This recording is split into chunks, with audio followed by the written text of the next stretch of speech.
हृदयन्तं पवमानि द्विजानां द्रविणं ब्रह्मवर्चसी मह्यं दत्ता ब्रह्मलोकं माँ का आशीर्वाद सभी लेखकों को।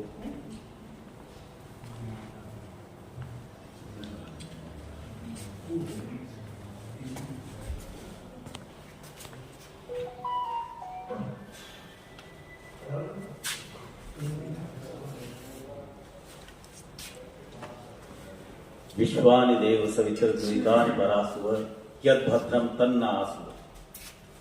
भद्र हमारे आने दुर्बलता दीनताएं मैं हृदय हृदय तक दस्तक दे हृदयों में समाने आई हूँ। जीवा के सिंहासन पे शारदे माँ को बिठाने आई हूँ। मुझे स्वर्ग व सूर्य का ध्यान नहीं, मुझे भाषा छंद का भान नहीं। मुझे माँ कहती वो लिख लेती, मुझे गीत कवित का ज्ञान नहीं। मैं रीते दामन में माँ की आशीषें पाने आई हूँ। मैं रीते दामन में माँ की आशीषें पाने आई हूँ। जीवा के सिंहासन पे शारदे माँ को बिठाने आई हूँ। मुझे माँ ने भावों की कलियां दी, शब्दों की महकती मणियां दी। मुझे माँ ने सही अनुराग दिया, ममता से बोले नहीं, काम के द्वारा धनोपार्जन शुरू कर दिया था। बाद में आप बैंक सर्विस में चयनित हो गए। आपने 2001 में बैंक प्रबंधक के पद से स्वैच्छिक सेवानिवृत्ति ले ली। किसी विचित्र संयोग या ईश्वरीय मर्जी के तहत आपने अपने जीवन की पहली कहानी अमरूद का पेड़ का सृजन किया, जो 2 जनवरी 2002 को राजस्थान पत्रिका में प्रकाशित हुई। इस कहानी को पर्याप्त सराहना मिली। यहीं से राठी जी के साहित्यिक कर्म ने एक विशिष्ट दिशा ली और विगत 23 सालों में आपने 167 कहानियों की रचना की, जो 10 कथा संग्रहों में संकलित है तथा हंस, पाखी, पागर्थ, मधुमती आदि स्तरीय साहित्यिक पत्रिकाओं और राजस्थान पत्रिका, दैनिक भास्कर तथा पंजाब केसरी जैसे प्रमुख अखबारों में प्रकाशित होती रही है। आपने समानुभूति कहानी की रचना मात्र 20 मिनट में कर ली थी, जिसे राजस्थान पत्रिका ने अपने पृष्ठों पर स्थान दिया। आपका एक रूप सशक्त चिंतक का भी है। आपके आलेख 5 वर्षों तक दैनिक नवज्योति के संपादकीय पृष्ठ पर नियमित तौर पर प्रकाशित हुए हैं। आपने अन्य अखबारों के लिए भी लिखा है और आपके 500 करीब आलेख प्रकाशित हो चुके हैं। आपके 3 निबंध संग्रह आ चुके हैं। आकाशवाणी से आपकी 30 से ऊपर कहानियां प्रसारित हो चुकी हैं। YouTube पर आपकी कई कहानियां उपलब्ध हैं, जिनमें से कईयों को स्वर राजस्थान संगीत नाटक अकादमी की पूर्व अध्यक्ष बिनाका मालू ने दिया है। आपकी कई कहानियों का दूसरी भाषाओं में अनुवाद हो चुका है, यथा राजस्थानी, मराठी, अंग्रेजी, संस्कृत, सिंधी, पंजाबी, उड़िया। आप पर मनोहर सिंह राठौड़ ने बेजोड़ हस्तशिल्पी हरिप्रकाश राठी पुस्तक प्रकाशित की है, जिसमें आपकी संपूर्ण रचना संसार की जानकारी है। आपकी विशेष चर्चित कहानियों में कच्ची धूप, बहू बेटी, भजनी आवास, पिशाच, फुहार, धरोहर, पंचनामा, नृत्यगंध, पड़ाव, निजात आदि है। आपकी कहानियों में पौराणिक संदर्भ भी प्रमुखता से आते हैं। आपको कथा बिंब पत्रिका द्वारा 2018 और 2021 में सर्वश्रेष्ठ कहानी लेखन का कमलेश्वर कथा सम्मान प्रदान किया गया। 2023 में आपको राजस्थान साहित्य अकादमी में विशिष्ट साहित्यकार सम्मान प्रदान किया है। आप इंडिया नेट बुक्स द्वारा साहित्य भूषण सम्मान प्राप्त कर चुके हैं। प्रतिष्ठित राही रैंकिंग में 2 वर्षों तक आपको हिंदी के प्रथम 100 वैश्विक साहित्यकारों की सूची में रखा गया है। आपके अलावा इस सबके अलावा आपको मानस श्री, राष्ट्र किंकर, वीर दुर्गादास सृजन सम्मान सहित अनेक सम्मान प्राप्त हुए हैं। आप मॉस्को, एथेंस तथा रंगून में अंतरराष्ट्रीय हिंदी सम्मेलनों में सम्मानित हो चुके हैं। एक व्यक्ति के रूप में आप एक बहिर्मुखी, सरल, सहज व्यक्ति हैं जिन्हें लोगों से मिलना और बातचीत करना भाता है। आप उदार मना हैं तथा चुपचाप लोगों की मदद करते हैं। आप एक एनजीओ के माध्यम से वैवाहिक अनबन के मामलों में काउंसलिंग करते हैं एवं आपने कई घरों को टूटने से बचाया है। आपका आत्मविश्वास, प्रेमपूर्ण व्यवहार, निष्पक्षता व संवाद कुशलता ही वे गुण हैं जिनके कारण आप विवादी पक्षों में शांतिपूर्ण समझौता करवा लेते हैं। ये इनके जीवन का ऐसा मानवीय पक्ष है जिसे बहुत कम लोग जानते हैं। आपकी कहानियां प्रेमचंद परंपरा की मानी गई हैं। आपकी कहानियों की भाषा आदमी की भाषा होने के साथ ही मुहावरों का बहुतायत से प्रयोग करती चलती है। आपकी कहानियों में पर्याप्त विषय वैविध्य मिलता है। आपकी चंद कहानियों का नाट्य मंचन भी हुआ है। आइए श्री शैलेंद्र जी के साथ आपके संवाद के माध्यम से आपके कृतित्व, कथाकार और व्यक्तित्व को और गहराई से जानने का प्रयास करें।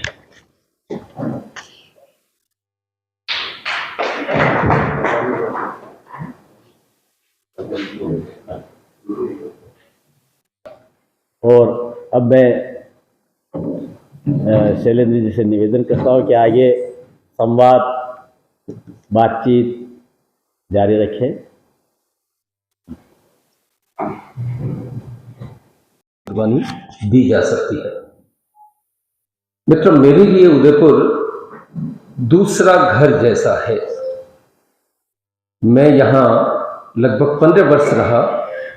1979 से 94 के मध्य में यूनियन बैंक बापू बाजार में काम किया है, न्यू फतेहपुरा में काम किया है, कुरावड़ में काम किया है, खेमली में काम किया है और बांसवाड़ा भी गया हूँ कई बार। आसपास के कई इलाकों में मुझे जाना पड़ा है। तो मैंने मेवाड़ के गांव, शहर, कस्बे बहुत करीब से देखे हैं। मेवाड़ की गलियां भी देखी है क्योंकि रिकवरी ऑफिसर भी रहा हूँ इसी शहर में एक लंबे समय तक। आपसे जब मैं बात कर रहा हूं तो वो सारे दृश्य आज मेरी आंखों के आगे आ गए हैं।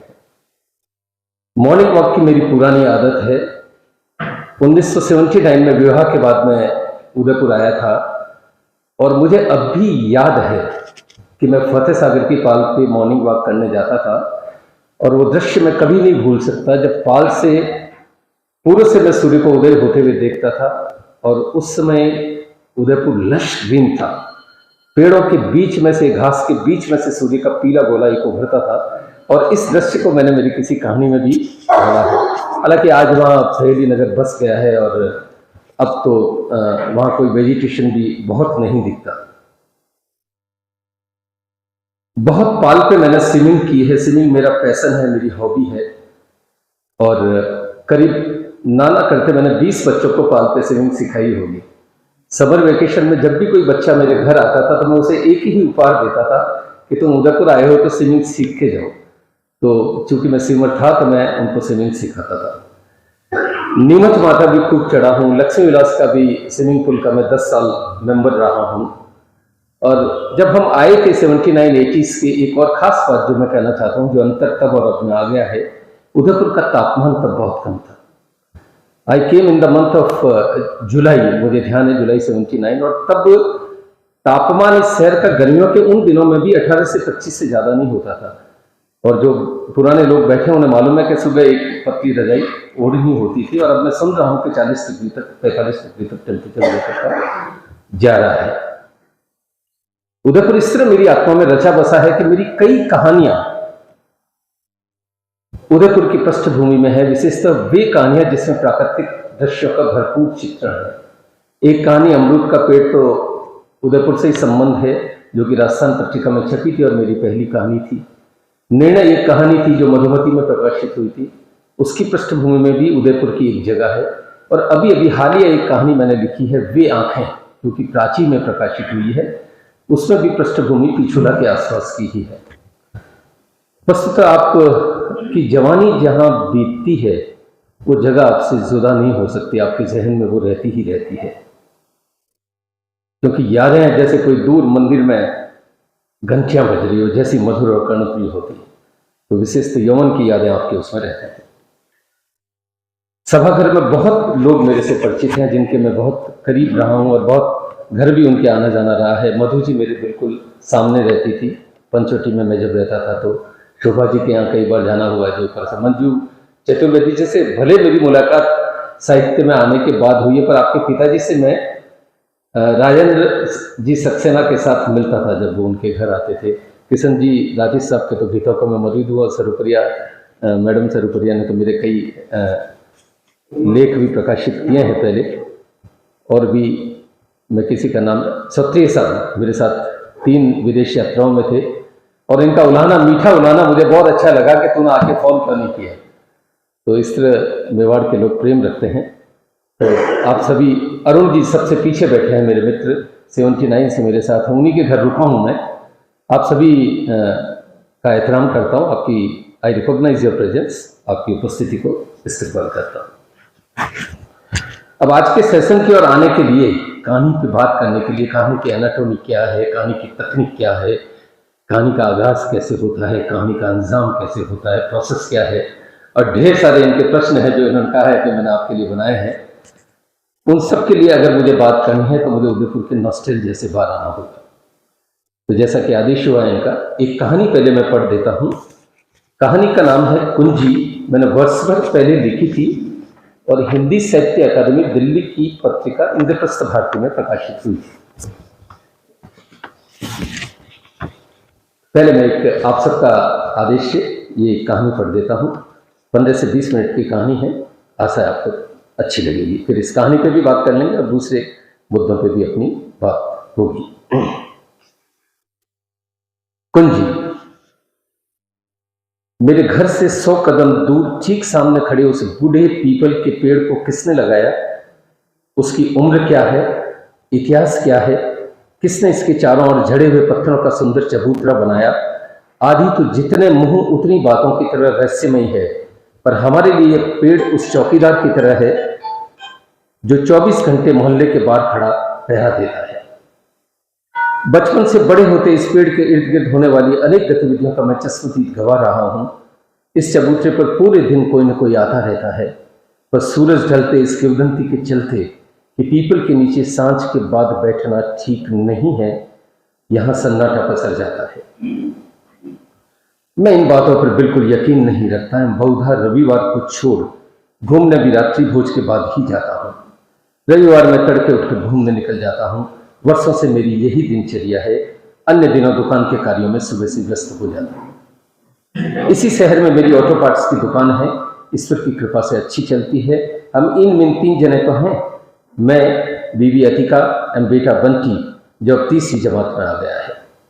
मेरी बड़ी बहन तारा वर्ष में 1-2 बार जब भी अपने ससुराल गुड़गांव से जोधपुर आती है तो अवसर मिलते ही कहती है, भाभी चांद का टुकड़ा है। अतिका है भी खूबसूरत, 35 में भी कमसिन लगती है, काजल लगाकर और निखर जाती है। हमारे मित्र नहीं, मोहल्ले के लोग भी हमें मेट फॉर ईच अदर जोड़ा कहते हैं। मैं अतिका से 3 वर्ष बड़ा हूं एवं हमारा विवाह हुए भी 1 दशक से ऊपर होने को आया। घूमना सुबह का हो या शाम का, मैं इस पेड़ के सामने लगी बेंच पर बैठता जरूर हूं। यहां बैठकर मुझे अकल्पनीय शांति मिलती है। हवा चलने के साथ होने वाली आवाजें मुझे भयभीत करने के बजाय आनंद से भरती है। इसके पत्तों के हिलने खड़कने पर ऐसा लगता है मानो प्रकृति महासंगीत के सुर छेड़ रही हो। इस पर न जाने कितनी तरह के पक्षी, कोयल, कौवे, गिद्ध, मोर आदि सुबह शाम आते रहते हैं। कुछ पक्षी यहाँ स्थायी बसेरा किए हुए हैं। भोर होते ही उनकी चहचहाट कुछ देर चलती है, फिर झुंड के झुंड अपना दाना पानी ढूंढने चले जाते हैं। दिन चढ़ते यहाँ औरतें पानी सींचती हैं। इनमें से कुछ पेड़ की पूजा भी करती हैं। अनेक मर्द लुगायों को मैंने यहाँ गुपचुप टोटके करते भी देखा है। ये टोटके अनेक प्रकार के होते हैं। कोई यहाँ सिंदूर चढ़ाता है तो कुछ अन्य राई तिल आदि बिखेर कर मंत्र जाप करते हैं, कोई अन्य छोटा कर देता है। इसीलिए तो इस पेड़ से मेरा अजीब या यूं कहूँ रूहानी नाता है। मैं इसके सामने उतना ही खुला हूँ जितना एक सच्चा दोस्त दूसरे के प्रति होता है।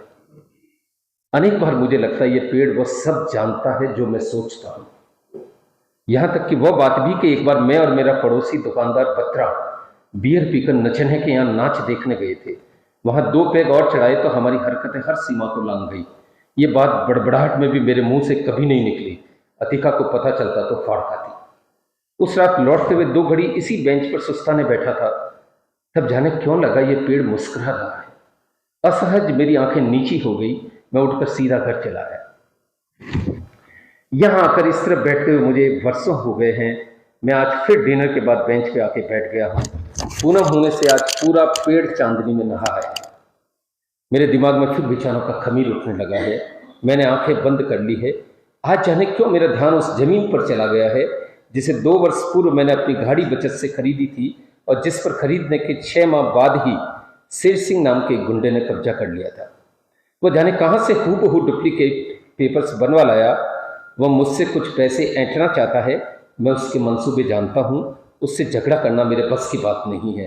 केस कोर्ट में चल रहा है। 4 पेशी हो आया हूँ। जाने कब फैसला होगा। बूढ़ा बलद सरके तो केस सरके। ये दुख अनेक बार केकड़े की तरह मुझे जकड़ लेता है। मुझे दूर तक इसका समाधान नहीं दिखता। अतिका कहती है शेर सिंह को तुम भी आंख दिखाओ, 1-2 बार मर्दानगी दिखाओगे तो हो सकता है समाधान बन जाए। बिना दबाव को खाली करने वाला नहीं, टेढ़ी अंगुली से ही घी निकलता है। यूं सेक चिल्ली की तरह सोचने से जमीन मिल जाएगी क्या? अतिका का बस चले तो मेरा खून कर दे, लेकिन मुझे पता है उसे आंख दिखाना जान जोखिम में डालना है। तब वह यह कहकर ताना मारती है सभी मर्द घर में शेर बनते हैं, बाहर मिट्टी के ढेले हैं। ओह, मैं भी जाने क्या क्या सोच लेता हूँ। अतिका की देगची में उगलने वाली खिचड़ी की तरह मेरे भीतर भी असंख्य बुदबुदे उठते रहते हैं। विचारों के इसी उधेड़बन में बाहर आकर आंखें खोली तो आज मेरा ध्यान पेड़ पर लिपटे मन्नत के धागों पर गया। वैसे तो ये धागे मैं पहले भी देख चुका हूं, पर कई बार जैसे हम देखकर भी नहीं देखते, वही स्थिति मेरी इन धागों को लेकर है। हम बहुधा हमारे विचारों से मेल खाती वस्तुओं को ही देख पाते हैं। मौली के इन धागों से पेड़ अट गया था। जगत में क्या इतना दुख है? संसार क्या इतना रुग्ण और खंडित है? क्या सबके दुख मेरी तरह असाध्य हैं? अवश्य बांधने वालों ने ये मन्नतें तब बांधी होगी जब वे इन दुखों का समाधान नहीं ढूंढ सके होंगे। ऊपर से नीचे बंधे इन धागों को अब मैं गौर से देखने लगा था। इन्हें देखते देखते विचारों के एक तेज पुंज ने मुझे अवरुद्ध कर लिया। मैं बेतरतीब एक विचित्र सोच में उलझ गया। सबसे ऊपर बंधे धागे में जाने कौन सा दुख होगा? उसके नीचे, उसके भी नीचे, बीच वाले और सबसे नीचे बंधे धागे में भी कोई गहरा दुख तो होगा। क्या यह पेड़ इन दुखों का समाधान कर सकता है? क्या मैं इनमें से किसी का दुख दूर कर सकता हूं? हम तो हमारे दुख इस पेड़ के आगे खोल देते हैं। पेड़ बेचारा कहां बयां करता होगा? क्या इसका भी कोई मित्र है? अथवा ऐसा तो नहीं है किसी पे विश्वास नहीं करता, करता भी है तो किस जबान से बतियाता है? यह भी हो सकता है इसे मेरी तरह खुलना नहीं आता। बूढ़े बात पचाने में माहिर होते हैं, यह भी तो बूढ़ा है। ऐसा सोचते हुए जाने क्यों मैंने पहली बार पेड़ की और वितृष्णा की आंखों से देखा। मैं मानो उसे कह रहा था विश्वास करना सीखो, विश्वास से पर्वत हिलते हैं। ये छोटी सी बात तुम्हें क्या मैं समझाऊंगा? मित्रता क्या एक तरफा होती है? भावावेश जाने क्या क्या सोचता चला गया। ऐसा नाराज तो मैं पहले कभी नहीं हुआ था। यकायक पेड़ की साई साई तेज हुई एवं फिर एकदम रुक गई। हम दोनों के बीच सन्नाटा पसर गया। यह सन्नाटा अन्य दिनों से गहरा एवं इतना रहस्यमय था कि मैं कुर्सी से चिपक गया। तभी पेड़ से आवाज आई, मित्र, आज तुम्हें क्या हो गया? तुमने ये क्यों कर सोच लिया कि मैं तुम पर विश्वास नहीं करता? संदेह के किस सर्प ने आज तुम्हें जकड़ लिया है? मित्रों के मध्य संदेह कालकूट से अधिक भयानक होता है। ऐसी बेरुखी पहले तो नहीं देखी। सच तो यह है मैं तुमसे बेइंतहा मोहब्बत करता हूं। एक तुम ही तो हो जो मेरे आगे सच्चे मन से जी हल्का करते हो। मैं आज तुम्हें हर बात का उत्तर दूंगा। प्रिय सखे, बताओ तुम क्या जानना चाहते हो? उत्तर सुनते हुए मुझे लगा पेड़ का गला रूंध आया है। मैं सहम गया, लेकिन आश्वस्त था पीपल मेरा कुछ नहीं बिगाड़ेगा। मैं समझ गया वो मुझे उतना ही प्रेम करता जितना मैं उसे करता हूं। संयत होकर बोला, अच्छा ये बताओ, सबसे ऊपर वाले धागा किसने बांधा है? और उसे क्या दुख है? मेरा प्रश्न सुनकर पेड़ कुछ पल मौन हो गया। अब वह गंभीर हो चला था। मैं तुम्हें सब कुछ बताऊंगा, पर तुम वादा करो यह रहस्य कि मैं बोलता हूं किसी को नहीं बताओगे, अन्यथा लोग किसके आगे आकर अपने दुखड़े बताएंगे। उनके अपने तो सुनते नहीं। यह भी संभव है आगे से वे हम पर विश्वास करना बंद कर दे। तुम्हारे जैसे सच्चे मित्र फिर हमें कैसे मिलेंगे? पहले से गंभीर पेड़ की गंभीरता और बढ़ गई थी। मैं वादा करता हूं मित्र, मेरे प्रश्न का उत्तर भी तो दो। हम दोनों अब तक सहज हो गए थे। सबसे ऊपर वाला धागा तुम्हारे आगे वाले मोहल्ले की एक लड़की गीता ने 2 माह पूर्व बांधा है। वह गरीब रामू की बेटी है।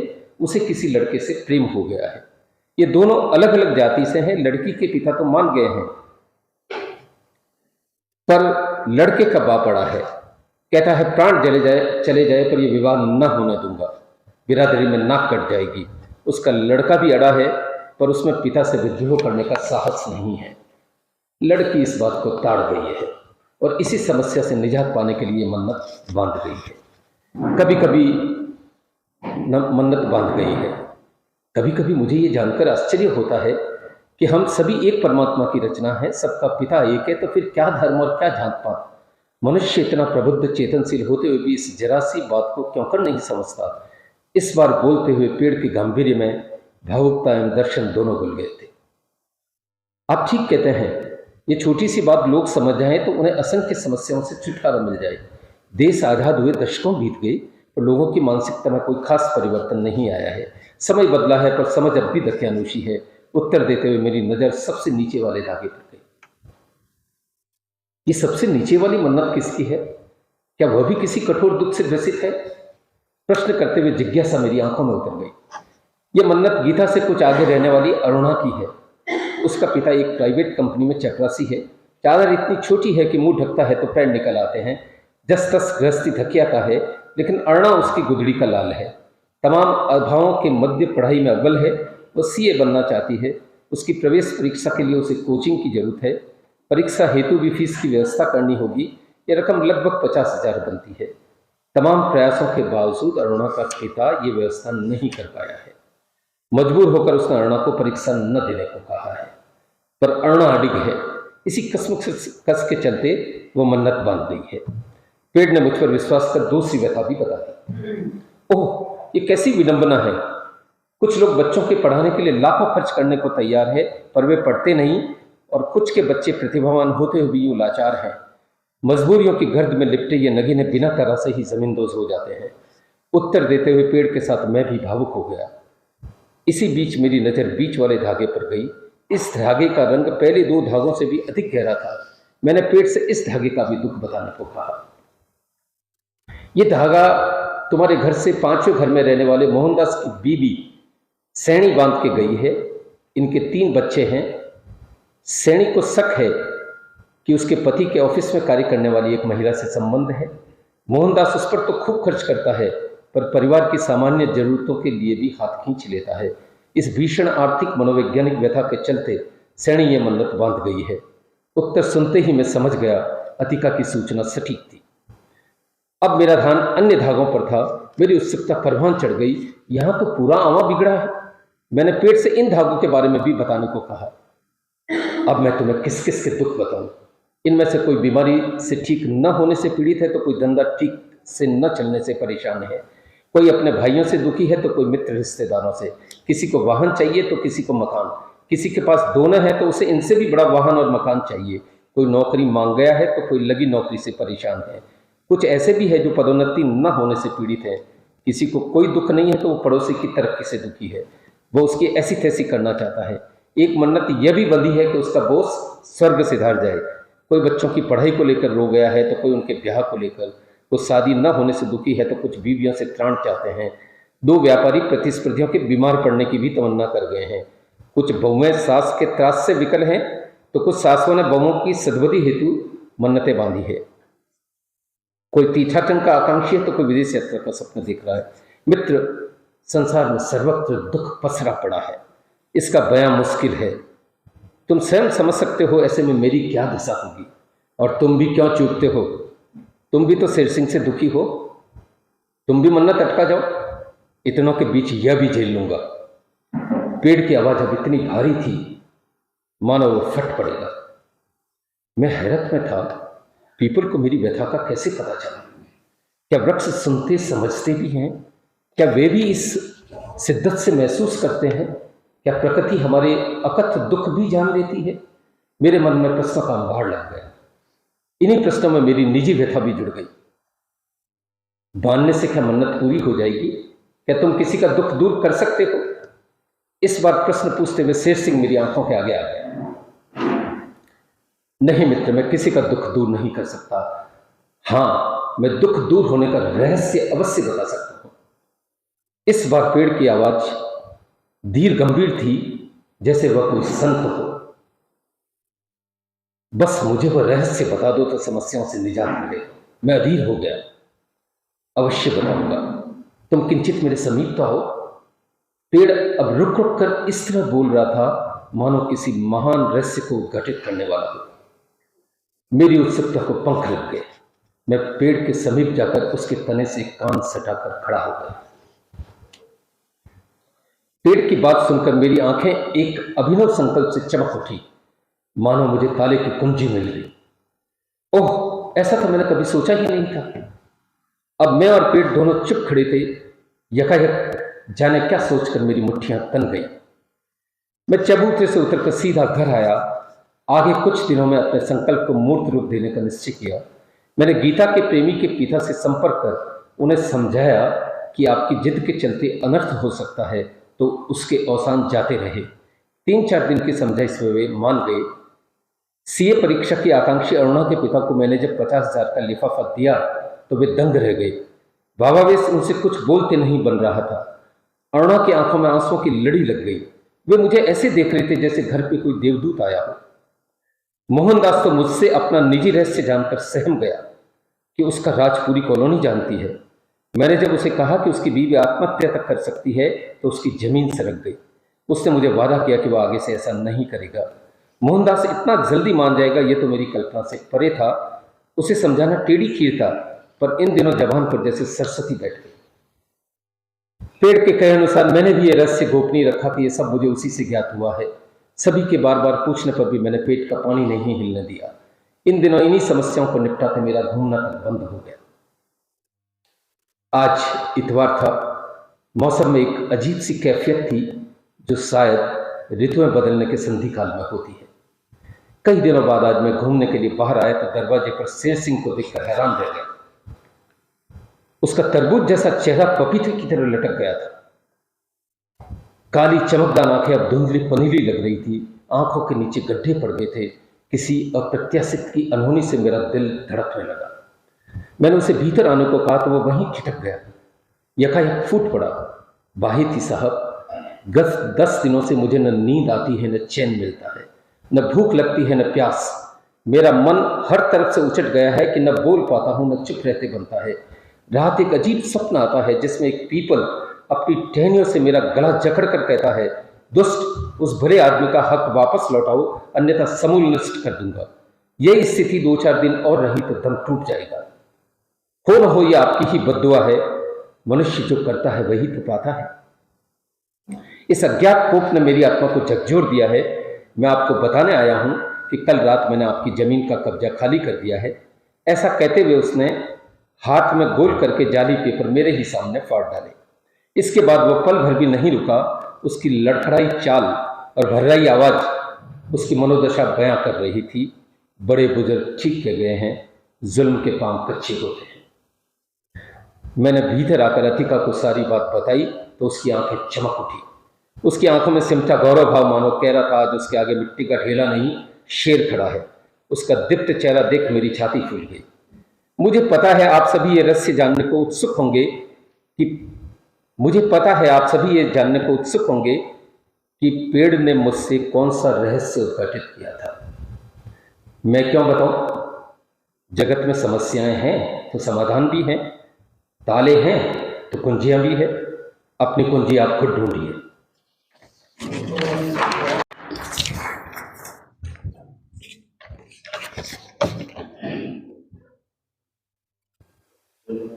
और विजयदान जी देता बिज्जी ने कहा था कि ऐसी कहानी तो मुझको लिखनी चाहिए। तो अगर विजयदान जी जैसा बड़ा कहानीकार ये बात कहता है तो ये किसी भी कहानीकार के लिए इससे बड़ी प्रशंसा नहीं हो सकती कि मुझे भी ऐसी कहानी लिखनी चाहिए। तो अब हम अपना जो है संवाद प्रारंभ करते हैं और इसमें सबसे पहले तो मैं जो प्रश्न है वो आपके बचपन को लेकर ही करता हूँ कि आपकी बचपन की जो यादें हैं उनमें से कौन सी चीज़ें ऐसी हैं जिन्होंने आपके व्यक्तित्व का निर्माण किया और आपको आगे जाकर एक कहानीकार बनाया, कहानी के बीच आप में डाले। मुझे लगता है हर व्यक्ति को अपने बचपन में लौटना चाहिए। तो ये एक अवसर भी है आपके पास में कि आज थोड़ा आप अपने बचपन में लौटे और उनको उसके बारे में बताएं। हमारी एक पुस्तकों की दुकान थी। बीकॉम ऑनर्स किया था 74 के अंदर और 76 में एमकॉम किया था और बहुत जल्दी 22 वर्ष की उम्र में मैं बैंक में प्रोबेशनरी ऑफिसर बन गया था। 2-3 बातें कहना चाहता हूँ। एक कि हमारे पुस्तकों की दुकान थी, तब मैं यूनिवर्सिटी सुबह 7:30 बजे जाता था, 12 बजे यूनिवर्सिटी ओवर हो जाती थी और मैं घर आता था और खाना खाने के बाद मुझे 1 बजे दुकान जाना होता था क्योंकि मेरे पिताजी खाना खाने के लिए घर आते थे। 1 घंटा वो सोते भी थे, तो 1 से 3 के बीच में मैं दुकान पे बैठा करता था और ये वो समय था जब ग्राहक की 1-2 ग्राहक ही आते थे, कम आते थे वगैरह।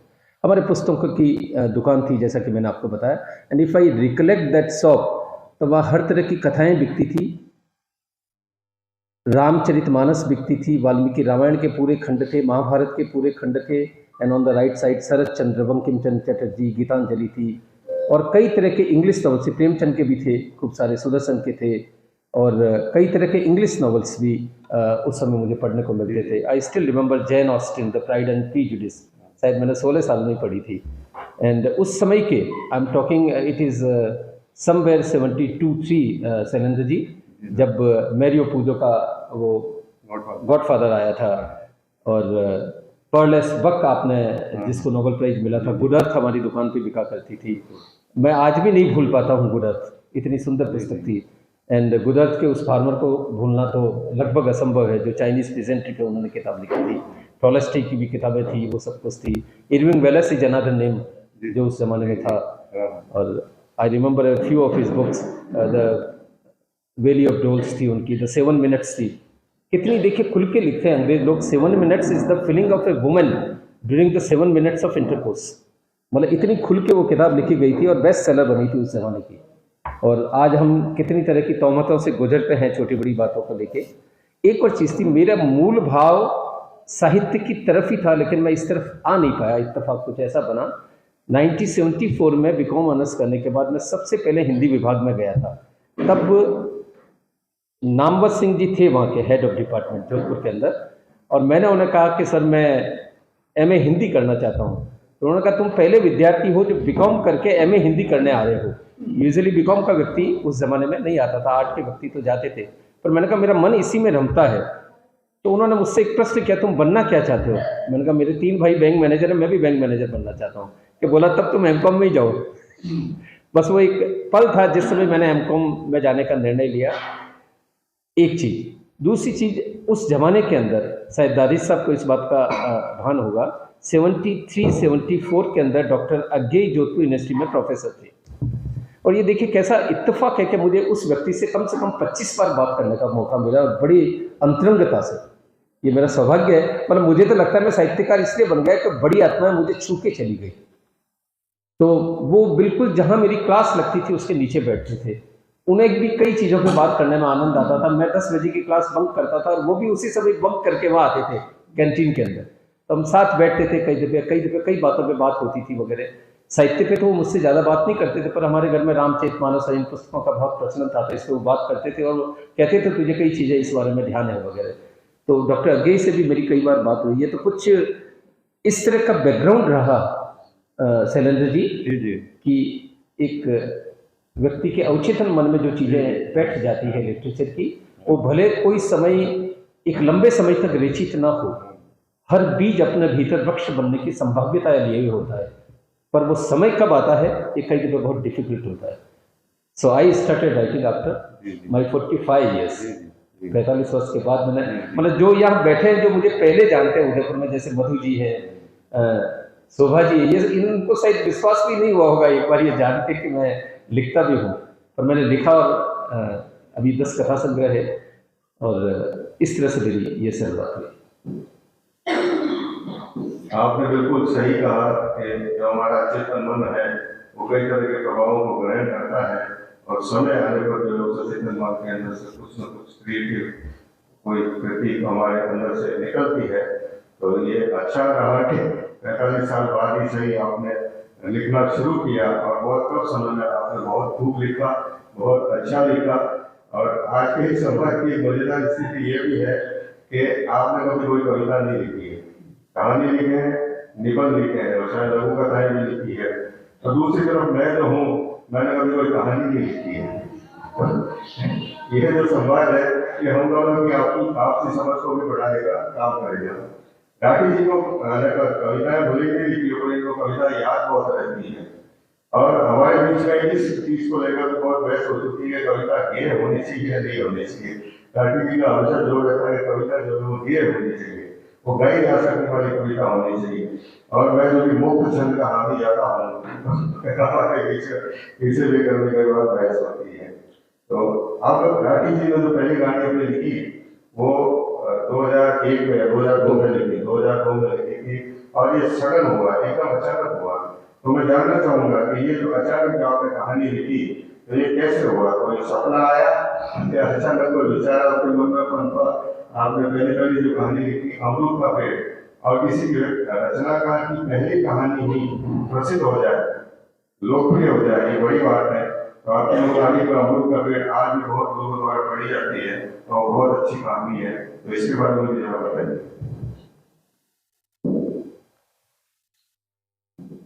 बिल्कुल सही कहा आपने। विलियम शेक्सपियर बहुत बड़े साहित्यकार हैं, उन्होंने एक बात कही है शैलेंद्र जी कि some people are born great, some achieve greatness and some have greatness thrust upon them. अगर मैं इस बात को साहित्य की तरफ मोड़ूं तो कुछ साहित्यकार पैदा होते हैं, पैदाइशी साहित्यकार होते हैं। तुलसी पैदा होते ही राम बोला था। कुछ लोगों को जीवन क्रम में साहित्यकार बनने का मौका मिल जाता है और कुछ लोगों पे साहित्य आके गिर जाता है। मेरे पे साहित्य आके गिर गया। मैंने कभी नहीं सोचा था कि मैं साहित्यकार बनूंगा, ये मेरे जहन में बिल्कुल बात थी ही नहीं। ये मेरे पुराने मित्र आपको बता सकते हैं। 2001 में मैंने बैंक से VRS लिया था और उस समय मेरी पत्नी की तैनाती कहीं और थी, बच्चा कहीं और से कोटा में पढ़ रहा था, राशि मेरी जो बेटी है वो जयपुर में पढ़ रही थी। और मेरे को एकाएक लगा ये क्या जीवन है, घर के इन मिन 4 प्राणी 4 जगह रहते हैं। तो मैंने VRS लिया था और VRS लेने के लिए तो लिया, लेकिन टाइम पास करना प्रारंभ में बहुत मुश्किल हुआ। तो एक खालीपन में ही, मतलब खाली बैठे बिल्कुल अकेला था, तब ये कहानी मेरे जहन में आई थी। और ये कहानी हम जब उदयपुर में रहते थे तो हमारे घर में गुमानियावाला में एक अमरूद का पेड़ था, यू माइट रिकलेक्ट, और उस पेड़ पे खूब फल आते थे। उस पेड़ से, जैसे मैं इस पेड़ से बातें कर रहा था, मेरी पता नहीं प्रकृति से बातें करने की आदत होगी, तो उसको लेकर मैं तरह तरह की कल्पनाएं करता था, तरह तरह की फैंटेसी करता था, तरह तरह की चीज़ों को उसके बारे में सोचता था। और वही जो सोच उस समय का था जो मेरा अचेतन मन में दबा रह गया, इस कहानी को रेचन करने में सहायक बना। तो मैंने एक बार ये कहानी लिखी, अमरूद का पेड़। साहित्य अच्छा क्या है या साहित्य कहानी का क्या रूप होना चाहिए, तो मैं जानते ही था, क्योंकि मैंने साहित्य पढ़ा खूब था बचपन के अंदर। तो मुझे लगा एक मुकम्मल कहानी बन गई है। मैंने पत्रिका में प्रकाशन के लिए भेजी एंड टू माई सरप्राइज महीने भर बाद वो प्रकाशित हो गई थी। मैंने पहली बार तब मेरा नाम अखबार में देखा, पहली बार फोटो देखी थी। मैंने कहा एक बार और फोटो का ट्राई करते हैं, आ जाए तो मैंने एक कहानी और लिखी थी, ढाल। ढाल एक ऐसी कहानी जो फिक्सेशन, एक साइकोलॉजिकल प्रॉब्लम होती है फिक्सेशन, मतलब 90% सास बहू के झगड़ों का कारण होता है मदर फिक्सेशन, कि बच्चा अक्सर वही सोचता है, उसी में सौंदर्य देखता है जो उसकी माँ का है। माँ पत्नी तो नहीं हो सकती ना, पत्नी माँ तो नहीं हो सकती। तो ये फिक्सेशन कई तरह के होते हैं। एक मदर फिक्सेशन होता है, एक सिस्टर फिक्सेशन होता है, फादर फिक्सेशन होता है, ब्रदर फिक्सेशन होता है, that we are grossly influenced by the personality of somebody. तो एक ब्रदर फिक्सेशन पे एक कहानी मुझे ध्यान आई, ढाल। ढाल एक ऐसी कहानी है जिसमें एक भाई दूसरे भाई पे इतना विश्वास करता है कि जब स्कूल जाते हैं तो माँ 2 छतरी उन्हें देती है कि बारिश आए तो खोलना, लेकिन जब बारिश आती है तो अपने भाई की छतरी के नीचे आके खड़ा हो जाता है। तो उसको कहता है तेरे पास छतरी तो है ना? तो वो कहता नहीं भैया, इस छतरी का पता नहीं मुझे, तेरी छतरी के नीचे मैं नहीं भीग सकता। तो एक फिक्सेशन, और वही जब वो बड़ा हो जाता है इस फिक्सेशन से पीड़ित रहता है भाई। तो कैसे वो निकलता है, इससे संबंधित थी एक ढाल कहानी। वो फिर दैनिक भास्कर में प्रकाशित हुई थी। फिर एक कहानी लिखी थी जो ताज़ा ताज़ा मेरे थे, एक युगांतर कहानी लिखी थी कि आप जिस लड़की को देखने जाते हैं 25 साल पहले और उसे रिजेक्ट कर देते हैं सिर्फ इसलिए कि 2-3 और देखूंगा, और 25 साल बाद वही लड़की आपकी लड़की को देखने आती है और आप दोनों जान जाते हैं कि ये वही लड़की है, तो युग के अंतर में आपके क्या बीतती रही। युगांतर तो वो भी किसी साहित्यिक पत्रिका में छपी थी। तब मुझे लगा कि मेरे भीतर एक कहानी का जन्म ले चुका है, आई कैन राइट स्टोरीज। और तब मैंने क्रमशः कहानियाँ लिखना शुरू किया और इसी क्रम के अंदर कहानियाँ लिखता गया। 10 कथा संग्रह मेरे 167 कहानियाँ हैं करीब। और ये जो आलेख मैंने लिखे हैं वो भी अचानक ही प्रकट हुए। एक चीज शैलेंद्र जी, वलवला, एक वाइब्रेशन, एक स्ट्राइकिंग पॉइंट आपके जीवन में कई बार आता है। कोई चीज आपको स्ट्राइक करती है तो आप लिखने के लिए बाध्य हो जाते हैं। आप सभी को ध्यान होगा कोई जमाने में अरुंधति राय ने कश्मीर पे एक बड़ा बुरा सा स्टेटमेंट दिया था कि Kashmir is not an integral part of the country. कोई बाहर का आदमी दे तो बात समझ में आता है, वो हमारे देश की थी। तो मुझे लगा कि आप जिन फजाओं में सांस लेते हैं, जहाँ की मिट्टी में आप रहते हैं, जहाँ का अनाज आप खाते हैं, उसके प्रति आपकी प्रतिबद्धता होनी चाहिए। उसे ये स्टेटमेंट देने की क्या जरूरत थी? वो क्या मुखर होना चाहती थी प्रेस के सामने या सबके सामने? तो मैंने दैट्स ए स्ट्राइकिंग पॉइंट, जो चीज़ आपको बर्न अप करती है। एक लेख लिखा था, चिराग जलाने लगे आशियाँ, और वो पहली बार प्रकाशित हुआ तो फिर एडिटर ने मुझे कहा आप लिखा करो, तो मैं उस क्रम में मैंने आलेख लिखे थे। 1-2 बातें और कहना चाहूँगा, ठीक है। ऐसे कई लेखक हैं जिन्होंने, और जीवन के उत्तरार्ध में आप में गांभीर्य भी होता है, आपके पास अनुभव का एक लंबा संसार भी होता है। तुलसी ने 71 वर्ष की उम्र में रामचरितमानस लिखना प्रारंभ किया था और 74 वर्ष की उम्र में उसे पूरा किया था। 1560 में उनका जन्म है, 1631 में उन्होंने प्रारंभ किया था। संवत 1631 करहु कथा हरिपद धरि सीसा। When he was 71, he started writing Ramcharitmanas और 74 वर्ष में पूरी की थी। एक और लेखक हुए भारत के, निराज सिंह चौधरी, उन्होंने भी 50 साल के बाद लिखा है। हेनरी मिल्स एक लेखक है, उन्होंने भी लिखा है। Mark Twain also wrote after 60। तो ऐसे कई लेखक हैं जिन्होंने अपने जीवन के अनुभव उसके बाद लिखे। और कई बार लगता है अभी भी एक्सेलेंट पॉइंट आना है, मतलब तो वो चीज चलती रहती है टिल यू रीच दैट सिफर। एक बातें और है कि जैसे मुंशी प्रेमचंद ने 318 कहानियां लिखी थी, और मुंशी प्रेमचंद की लोकप्रिय कहानियां 30 ही हैं, ये राज की बात है। लेकिन 30 कहानियां इतनी अद्भुत है उनकी कि उनको पूरा पढ़ा जाता है फिर। तो किसी भी लेखक की 20% या 30% से ऊपर रचनाएं बहुत अच्छी नहीं होती है। वो साधारण भी हो सकता है या उसका, पर हाँ, लेखक अगर 20 से 30% भी अच्छी लिख लेता है तो आप मानिए कि वो उस क्षेत्र में अपनी पैठ जमा सकता है। और एक मेरे मन में जरूर रहा कि हर कहानी का कथानक भिन्न हो। अगर मैंने अमरूद का पेड़ लिख दी तो लिख दी, वो दूसरी जगह कथानक नहीं आ सकता। अगर मैंने ढाल लिख दी तो लिख दी, मैं तीसरा ही कथानक सोचूंगा। शायद ये रीजन रहा होगा कि लोगों ने मेरी कहानियां पढ़ी। एक आप बात अभी कह रहे थे कि भाई संदेश को लेके कहानी के अंदर, आप मुझे बताइए कि गुलाब के फूल में अगर सुगंध नहीं है तो उसका क्या महत्व है? कहानी से संदेश क्यों नहीं आना चाहिए शैलेंद्र जी? एक आदमी मेरी कहानी पे 25 मिनट 20 मिनट दे रहा है। आज मैंने एक कहानी पढ़ी, इतने लोगों ने 25 मिनट मुझे दिए, उनकी चेतना में कुछ तो उन्नयन आना ही चाहिए ना। Something must go up in that. तो कहानी में संदेश तो होना चाहिए। यह है कि संदेश गुप्त भी हो सकता है, जैसे कुंजी में मैंने कहा, आप खुद सोचिए कि मैं क्या कहना चाह रहा हूँ या पेड़ क्या कहना चाह रहा है वगैरह। लेकिन कोई चीज़ तो होनी चाहिए कि कहानी पढ़ने से कोई चीज़ निकले। कहानी कला का प्रादुर्भाव ही इसलिए हुआ है। अगर मैं आप सबसे बोलूं कि हमें झूठ नहीं बोलना चाहिए, झूठ बोलने से हमारी आत्मा गिरती है, हमारी प्रतिष्ठा प्रतिकूल रूप से प्रभावित होता है, तो आप कहेंगे क्या बोर कर रहे हो यार, रोज तो व्हाट्सएप पे यही पढ़ रहे हैं सुबह से शाम तक। लेकिन मैं अगर आपको वो कहानी सुनाऊं कि एक लड़का था जो खेतों में अपने पिता के रखवाली करता था। एक दिन कौतुकवश उसने कहा कि चलो आज ट्राई मारते हैं, शेर आया शेर आया। उसने बोला शेर आया शेर आया, तो पूरा गाँव चला आया। कहाँ है शेर? नहीं, मैंने तो ऐसे ही कौतुकवश बोला था, एक हास्य किया था, मैंने देखना चाहता था गांव आता है या नहीं आता है। महीने भर बाद फिर उसको तलब हुई, उसने फिर बोला शेर आया शेर आया। आधा गांव आया, उसने कहा वो लड़का झूठ बोल सकता है। तीसरी बार 1 महीने बाद उसने फिर ये बोला शेर आया शेर आया। उस बार असल में शेर आया लेकिन गांव से कोई नहीं आया। अब अगर मैं आपको बोलूं कि हमें झूठ नहीं बोलना चाहिए, झूठ बोलने से हमारी प्रतिष्ठा प्रतिकूल रूप से प्रभावित होती है, तो ये बात हमारे भीतर उतरेगी। जीवन के सार गर्भित सत्य और सत्य के विस्तार को आपके हृदय में बैठाने की कला का नाम ही कहानी है। हमारी कहानी भारतीयता में वही मुखर होती है। मैं मानता हूं कि हमने वेस्ट के इस अंदाज को लिया, ये कहानी हमारा अंदाज नहीं थी। 1920 के बाद हमारे देश के अंदर ये शैली आई थी, लेकिन हमारी कहानी में हमारी भारतीयता क्यों न हो, हमारा देश क्यों न हो, हमारी आध्यात्मिकता क्यों न हो, ये मेरी एक रही विशेष कोशिश। तो इस तरह से विस्तार से अपनी कहानी रचना के बारे में बताया। मैं इसी के बारे में बात करना चाहता था कि जो रचना प्रक्रिया है, हर रचनाकार की अपनी रचना प्रक्रिया होती है। दो रचनाकारों की प्रक्रिया जो रचना प्रक्रिया कभी समान नहीं हो सकती, क्योंकि ये क्रिएटिव प्रोसेस है, बेसिकली क्रिएटिव प्रोसेस है, और इसकी जो मेथोडोलॉजी है वो कभी एक जैसी नहीं हो सकती। कोई स्टैंडर्ड मेथोडोलॉजी इसकी है भी नहीं कि मैं इस तरह से कहानी लिखूँ या उस तरह से लोग कहानी लिखूँ। तो इसके बारे में मेरे को रचना प्रक्रिया के बारे में आपसे बात करनी ही थी। और जहाँ तक मैसेज का सवाल है तो वो एक बड़ा विषय है कि मैसेज होना चाहिए नहीं होना चाहिए। तो वो पुराने गाने में जरूर होता था, पर आधुनिक गाने में उसे अलग ढंग से लेते हैं, तो वो एक अलग बात है।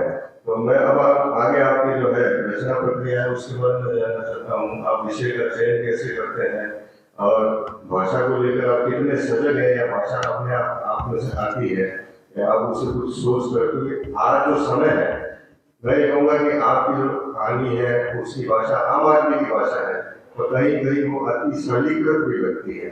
जबकि पिछले 50 सालों में अगर आप देखें पूरी दुनिया के अंदर, भारत के अंदर जो कहानीकार है वो भाषा को एक विशिष्ट शैली देने की कोशिश करता है, उसे सुगठित करता है और उसे जटिल बनाता है और संश्लिष्ट बनाता है। उसकी तुलना में आपकी कहानियां जो है, उनकी जो भाषा है वो बड़ी सरल है, सहज है।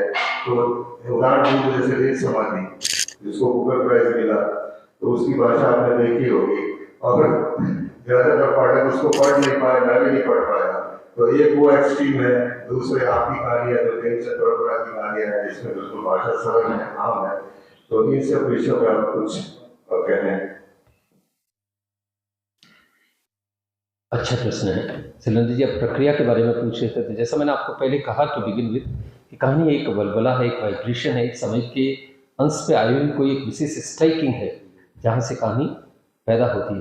और कहानीकार क्या करता है, वो तो मात्र अपने मन की गांठें खोलता है, अपने मन के उलझे धागे सुलझाता है, अपने समय के यथार्थ को जैसा भी उसने देखा समझा होगा शब्दों में पिरोता है। लेकिन मजा तब आता है जब इसे पढ़ते हुए पाठक के मन की गांठें खुल जाए, उसके मन के उलझे धागे सुलझ जाए, क्योंकि वो भी उसी समाज का यथार्थ है। तो ये जो पाठक और लेखक के बीच का कम्युनिकेशन वहाँ पूरा होता है, एक पूरा व्रत बनता है। जब पाठक कहानी के बीच आता है, उसके भीतर एक तिलमिलाहट होती है, एक छटपटाहट होती है, एक सस्पेंस उसकी आत्मा में आता है और वह उससे बाहर आना चाहता है। तो कहानी का ये इस तरह से एक सर्किट बनता है। आप आगाज कर दीजिए, कहानी बहती है, नदी की तरह बहती है, नदी में जितने मोड़ आते हैं कहानी में आते हैं। और एक और चीज़ मैं कहना चाहूँगा कि एक इंग्लिश फ्रेज है ट्विस्ट इन द टेल। कहानी में सस्पेंस तो बरकरार रहना ही चाहिए। ट्विस्ट इन द टेल की कहानी को बिल्कुल अंत की 2-3 लाइनों में जब आप कोई चीज़ से करते हैं तो शायद लोगों के भीतर स्ट्राइकिंग अच्छी होती है। भाषा के बारे में आप कह रहे थे, मैंने ये देखा, आप इसको अगर मैं आपसे पूछूं एक छोटा सा प्रति प्रश्न कि पिछले 50 साल 40 साल की मुझे 4 कहानियां बताइए, कितना सरल सा प्रश्न आपसे पूछ रहा हूं, तो शायद आपके लिए उत्तर कठिन हो जाएगा शैलेंद्र जी। और ये हमारी बहुत बड़ी हाल है, इसे हमें समझना चाहिए। तो भाषा ऐसी होनी चाहिए जो कि पाठक के हृदय तक पहुंच सके। ये सबसे ज़्यादा जरूरी चीज़ है। सरल क्या और कठिन क्या, कोई भी चीज़ जिसको आप उसके हृदय में संप्रेषित कर सकते हैं, उसके जहन में बिठा सकते हैं, कविता हो चाहे कहानी। भाषा तो जिसके हृदय में पहुंच सके पाठक के, पाठक उससे कुछ प्राप्त कर सके।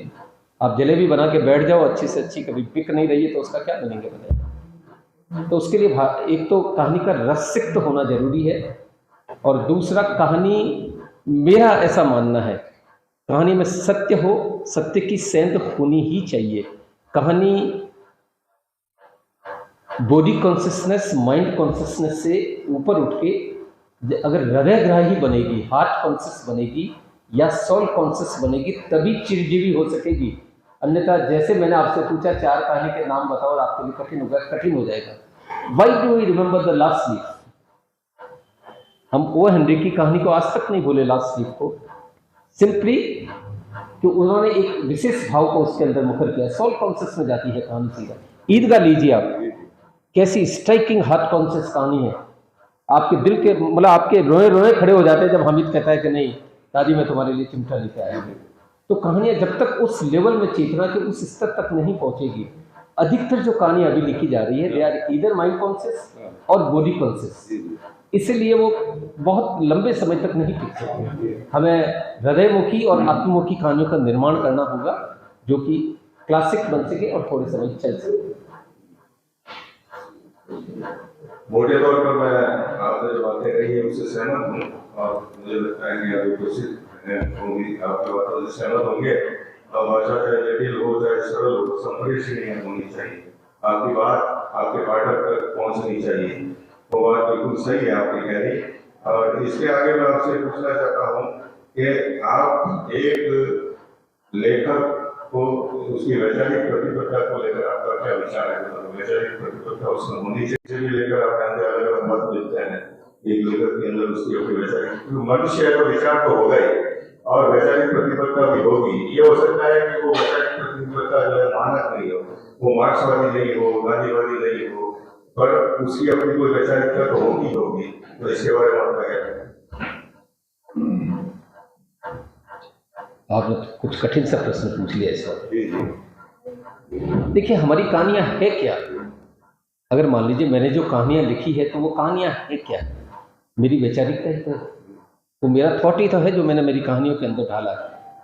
मैं ऐसा सोचता हूँ, मुझे पता नहीं ये बात कहनी चाहिए नहीं कहनी चाहिए। वैचारिक प्रतिबद्धता अपनी जगह है, होती है लोगों की, लेकिन आज साहित्यकार सत्य से तो भटक गया है और वैचारिक प्रतिबद्धता पे आ गया है। कांग्रेस के टाइम कांग्रेस के साहित्यकार, भाजपा के टाइम भाजपा के साहित्यकार। ऐसा क्यों होना चाहिए साहित्यकार?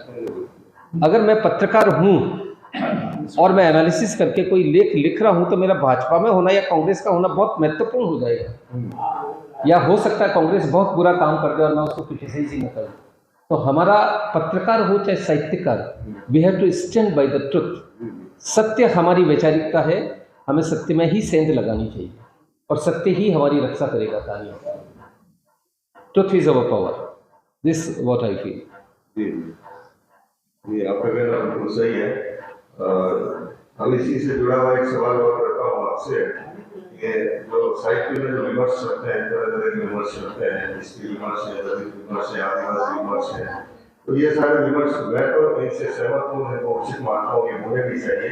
लेकिन इसके साथ साथ ही जो हम साहित्य का जो अलग अलग खांचों में बांट के देखते हैं, ये स्त्री लेखन है, ये दलित लेखन है, ये आदिवासी लेखन है, ये जनवादी लेखन है, तो ये जो अलग अलग तरह के जो हम उसमें लेबल लगा रहे हैं, तो ये आपको कहाँ तक उचित लगता है?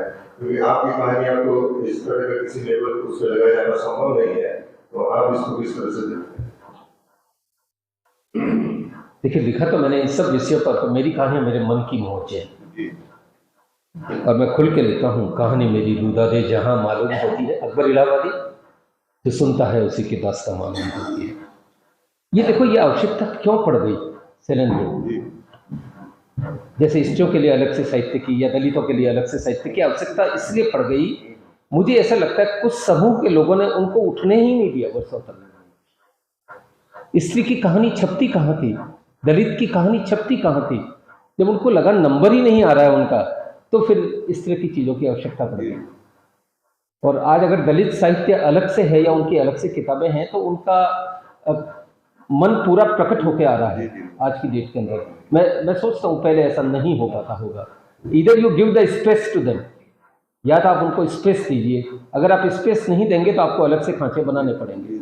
अन्यथा हालत तो ये थी, अगर आप प्रेमचंद की सदगति कहानी पढ़े तो आप खुद इमेजिन कर सकते हैं कि उस समय क्या स्थिति थी कि एक ब्राह्मण, उसके घर पे एक व्यक्ति आता है कि मेरे पिता का श्राद्ध कर दो, वो कहता है पहले मेरे घर पड़ा ये लकड़ा फाड़, वो लकड़ा फटता नहीं है बेचारा, सुबह 11 से 4 बजे तक लकड़ा ही फाड़ता रहता है और वहीं पे मर जाता है फाड़ते फाड़ते। और वो ब्राह्मण उसके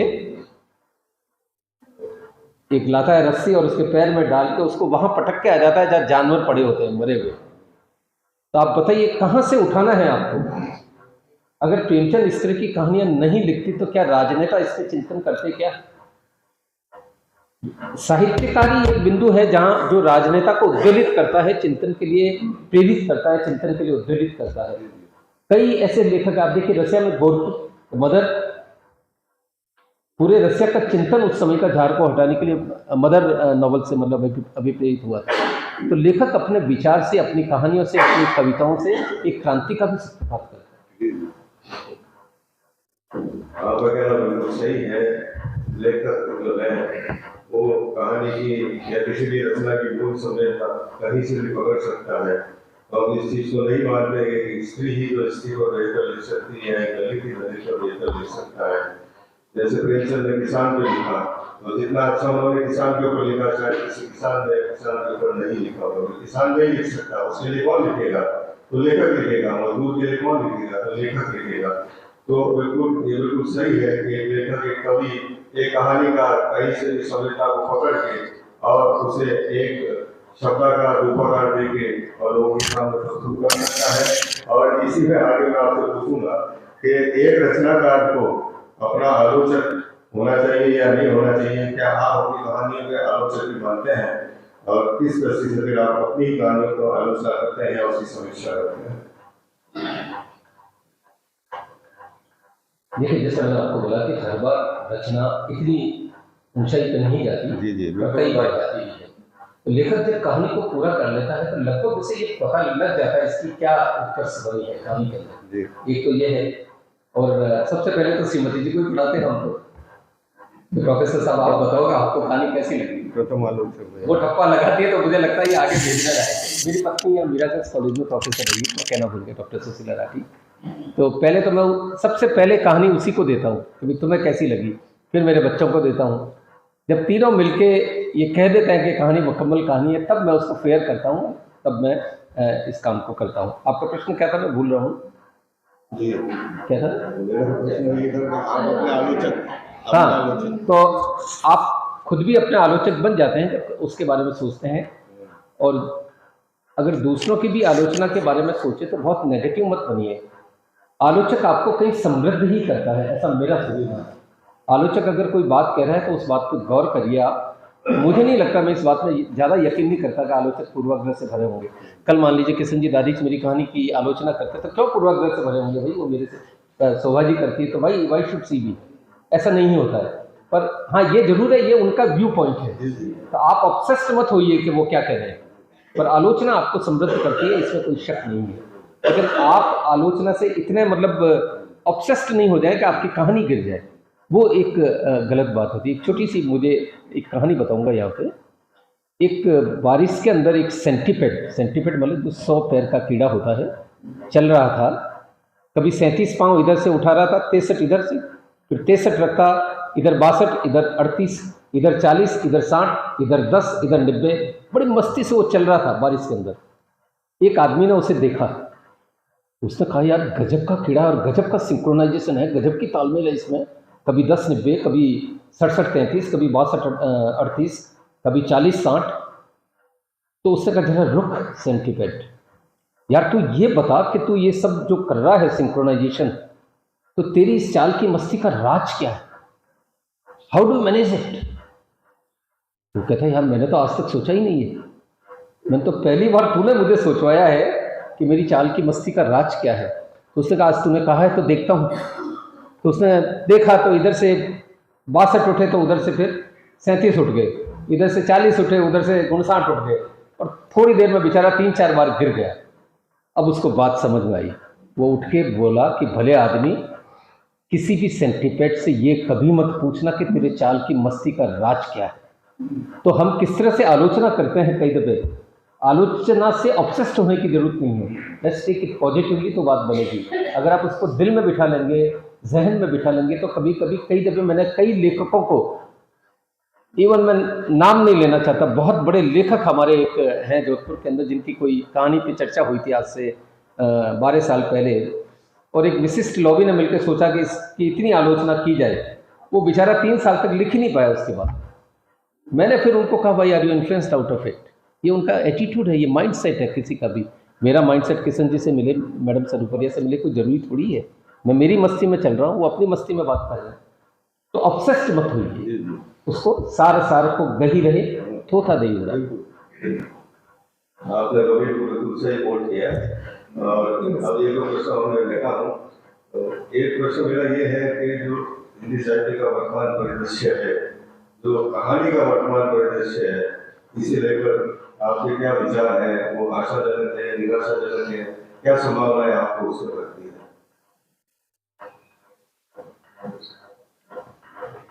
देखिए साहब, एक तो ये बात कहना चाहता हूँ मैं कि साहित्य एक ऐसी अजीब सी चीज़ हो गई है कि मेरे शहर में 100 साहित्यकार हो सकते हैं क्या? नहीं हो सकते। टॉम डिक हैरी साहित्य के बाजार में चला जाए तो फिर भूल जाता हूँ। आपका क्या प्रश्न था, वापस करें। आज का कहानी का परिदृश्य आपको कैसा लगता है? कहानियाँ लिखी तो बहुत जा रही है, लेकिन सबसे जरूरी बात यह है कि कहानियाँ क्या संप्रेषित हो रही है, यहाँ मुझे थोड़ा सा लोचा लगता है। मुझे लगता है कि मैं आपको कहानी सुना के, अच्छा है मैंने आपको सुनाई 40 लोगों को, लेकिन आपके बाहर मुझे कोई उदयपुर में जानता ही नहीं, तो मैंने क्या कहानी लिखी फिर? तो पब्लिक तक मेरी पैठ नहीं होती। ये जरूरी है कि हम उस संप्रेषणीयता को प्राप्त करें, और उसके लिए भाषा के तेवर, भाषा का लालित्य, कहानी का सस्पेंस, कहानी के मोड़, the story should reach in heart consciousness, soul consciousness, ये सारे अंग उपांग है कहानी के, जो आपकी कहानी suspense, even twist in the tale, ये सारी चीज़ें जब नहीं है। अभी देखिए, आपको मैं बड़ी पत्रिकाओं के भी नाम नहीं लेता, कितनी मनोवैज्ञानिक पेचीदगियों से भरी हुई कहानियाँ आती है। इससे ज़्यादा एसिड टेस्ट क्या होगा कि मैं आपसे पूछ रहा हूँ 4 कहानियों के नाम बताओ, या ना डबल टू से। तो यार ये तो बहुत ही एक अजीब सी एक स्थिति है। तो ये बात तो हमें बहुत अनुसंधान का विषय आज के समय में, कि कहानियों को पहुंचना चाहिए पाठकों तक, और इसी के लिए कहानी बनी है। यह है जी।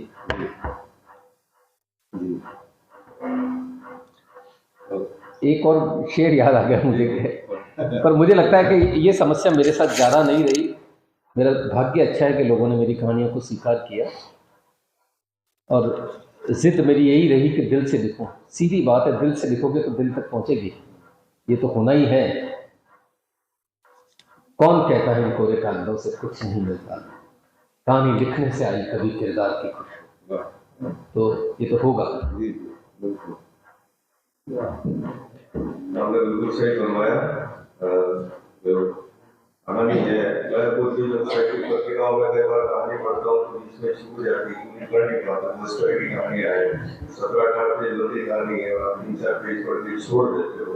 वो कहानी आम पाठक के लिए तो नहीं है, वो विशेषज्ञों के लिए होगी, विद्वानों के लिए होगी, आम पाठक के लिए नहीं है।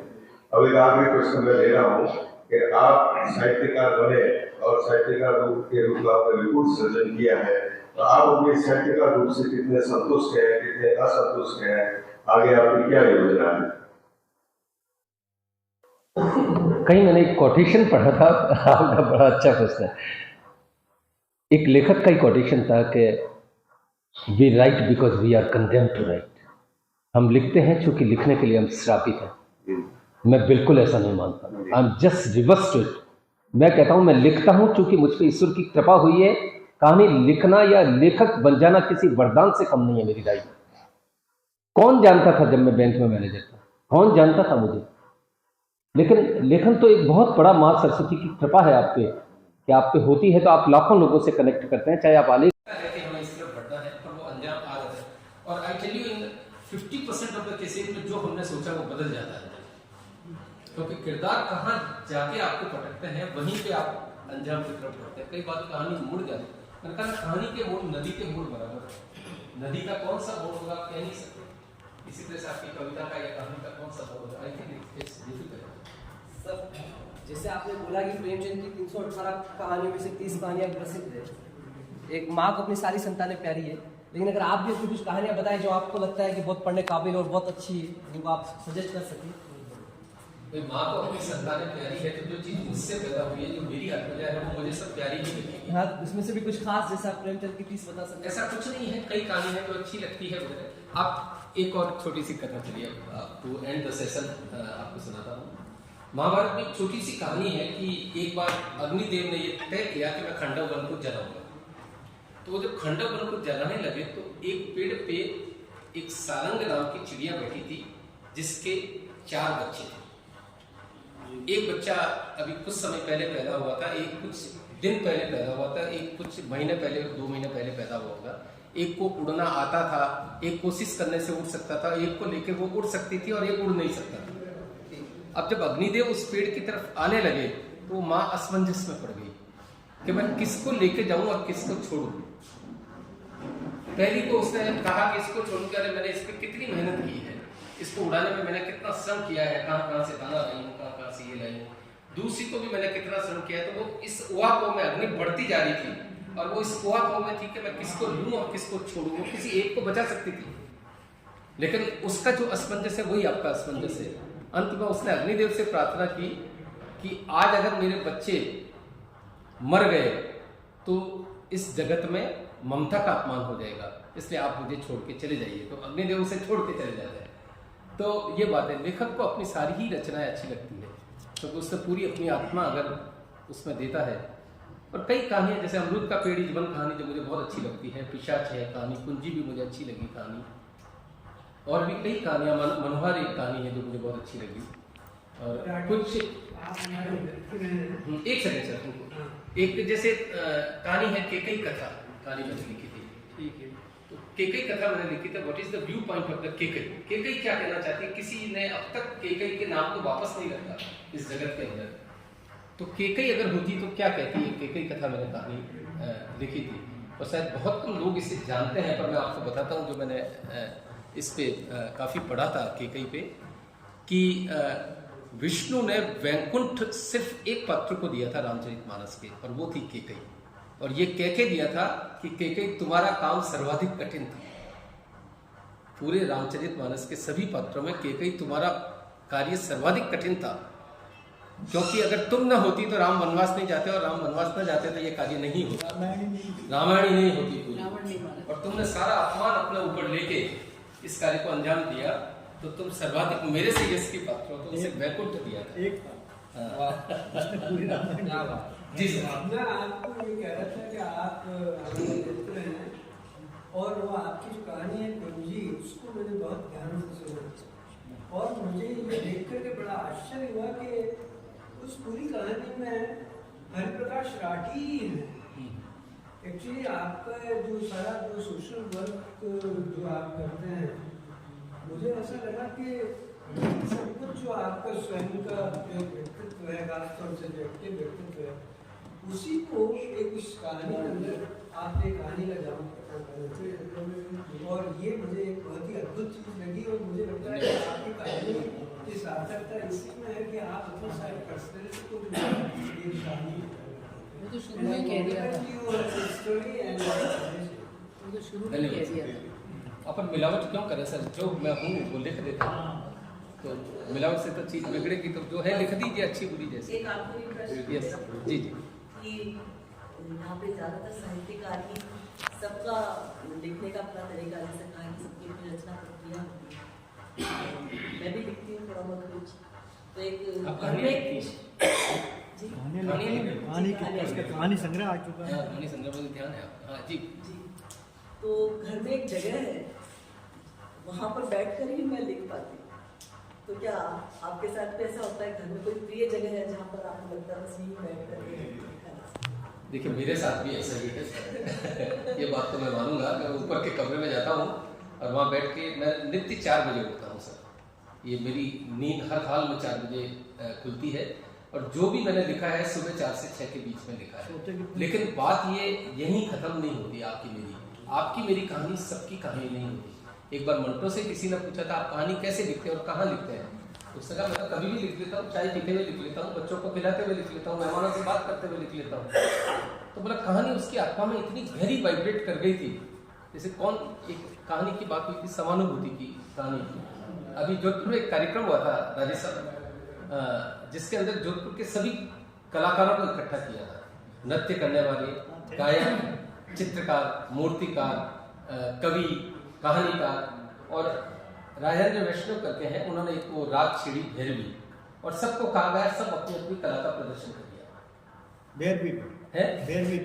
हाँ, नहीं, आप जो भी महसूस कर रहे हैं वो अपनी राग में गा रहा है, आप what ever comes in your brain. तो मैंने एक कहानी लिखी थी समानुभूति, और वो राजस्थान पत्रिका में छपी भी थी अभी 4 दिन पहले वगैरह।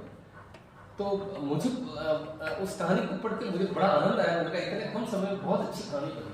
मुझे लगता है कि जब इतनी कला से संबंध लोग एक जगह आ जाते हैं तो माँ सरस्वती वहीं होती होगी।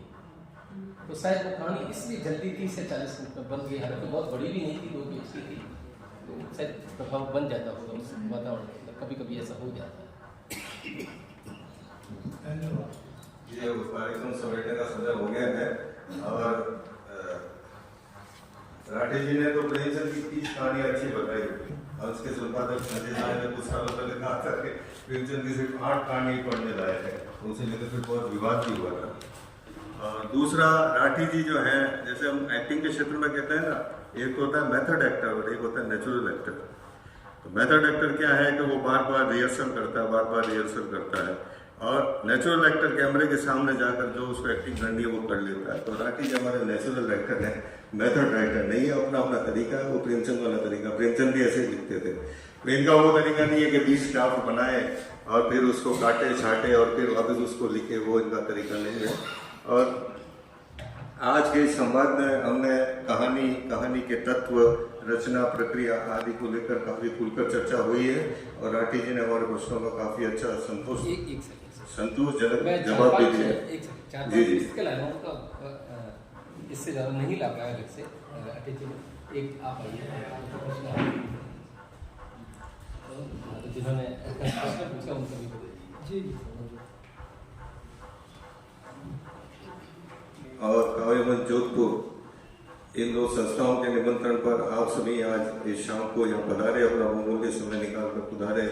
योगधारा के संस्थापक ज्योतिपुंज जी, किशन दादी साहब, आदमी उड़ान के खुर्शीद साहब, मनमोहन मधुकर जी, इकबाल जी,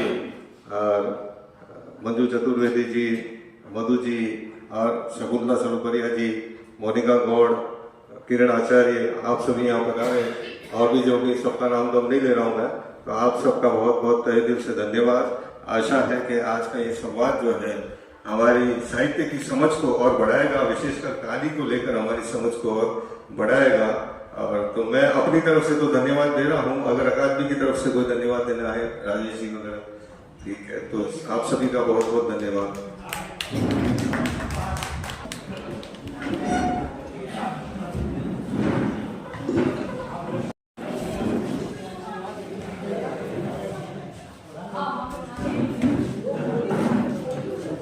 जी सर, आज के आयोजन बोलना क्या,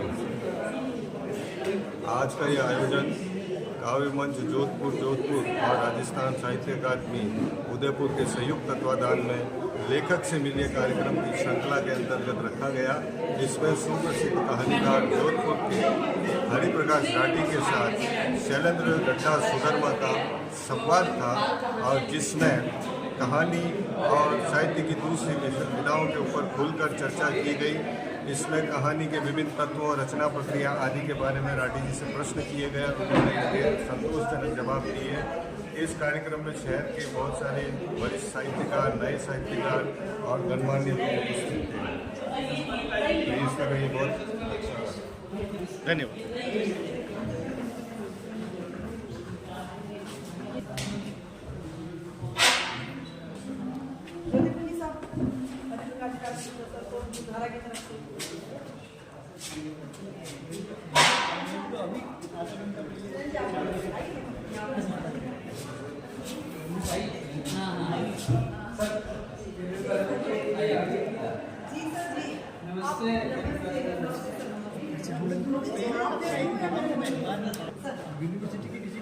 हाँ, ऑनलाइन कार्यक्रम मातृभाषा दिवस में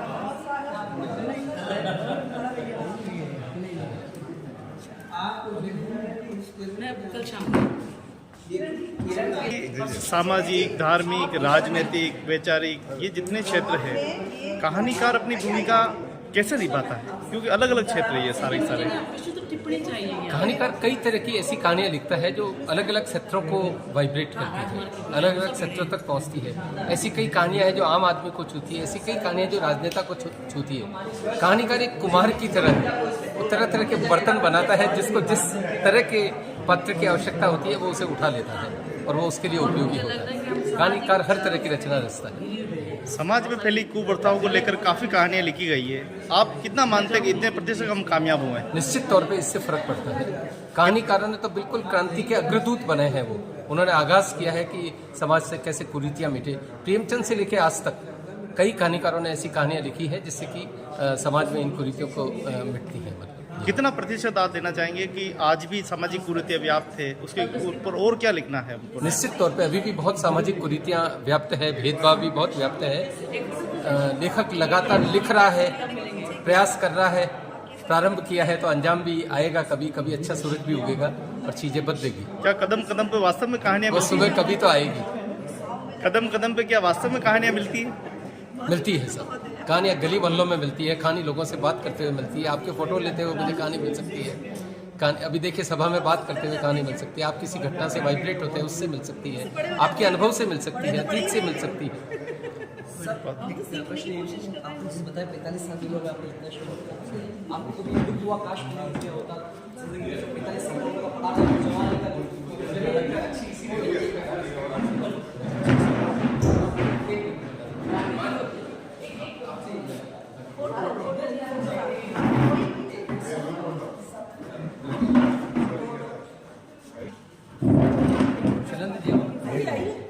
सर आइए सब आइए अंकल आइए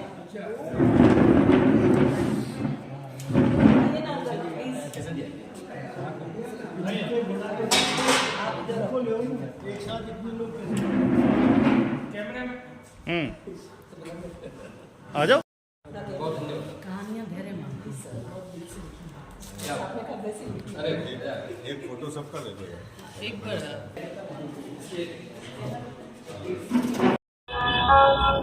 अब इसमें भी दो बातें हैं। बाहर भले कितने ही भीड़ हो, अंदर भीड़ नहीं होनी चाहिए। अंदर की भीड़ को खत्म करो। अंदर बहुत भीड़ भाड़ बन रही है, अपनी भीड़ तो हमें बाहर में ले जा रही है। आप अन्यथा मत लेना इस बात को। यूं तो यहाँ पे भी काफी लोग आप लोग बैठे हुए कि महाराज जी नहीं, मेरा संकेत कहीं और है। मैं इस बाहर वाली बहिर्मुखी बात नहीं कर रहा हूँ, अंतर्मुखी बात कर रहा हूँ। अंदर बहुत भीड़ भरी हुई, न जाने कितने रिश्तेदार भरे हैं, कितने मित्र भरे हैं, कितने सगे संबंधी, कितनी दुनियादारी, पूरी दुनिया भर रखी है अंदर और भरे जा रहे हैं। ये चीज, ये भीड़ तुम्हें भाड़ के अलावा और कहीं नहीं ले जाएगी। जब तुम कथा में बैठते हो ना तो बिल्कुल अकेले हो जाते हैं। यहाँ कोई याद नहीं आता तुमको, आ रहा है क्या? आंख बंद करके देखो, बिल्कुल खाली अकेले बैठे हो।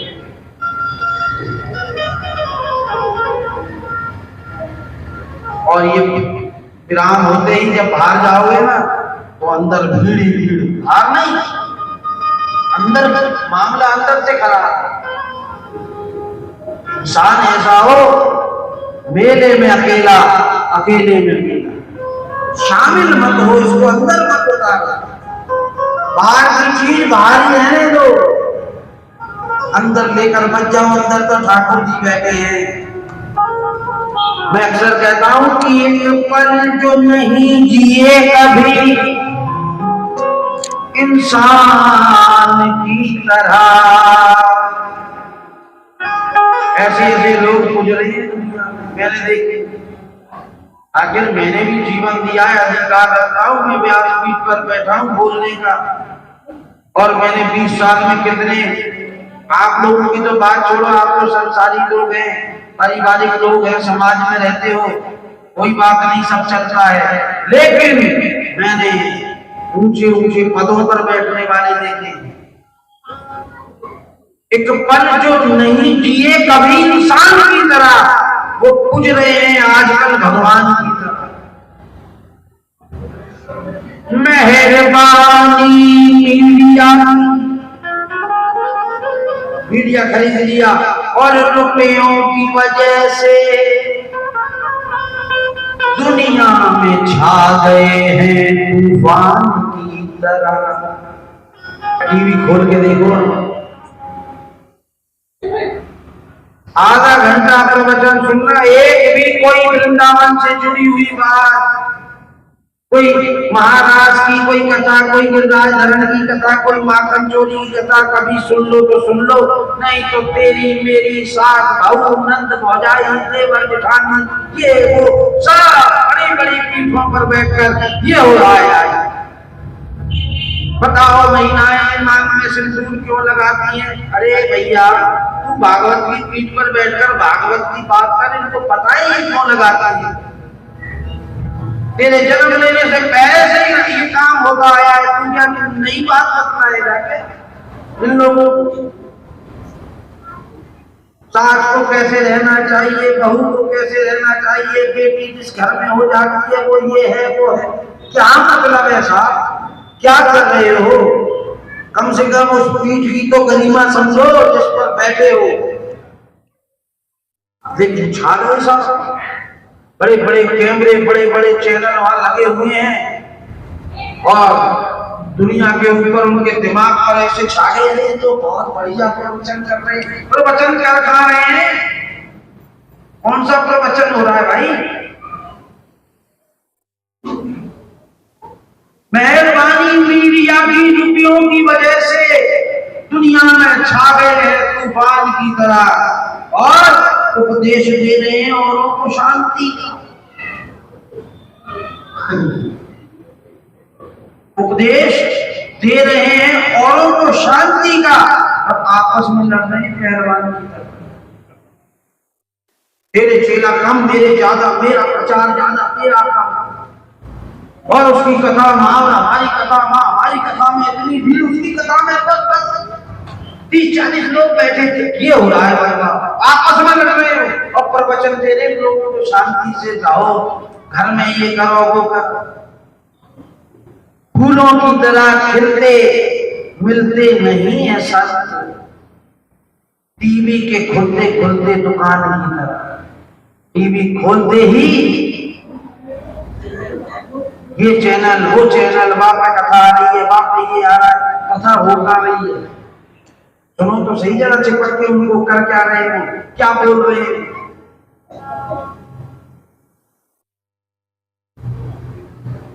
दुकानें बन गई और इत्यादि हरि को धनियों के हाथ में,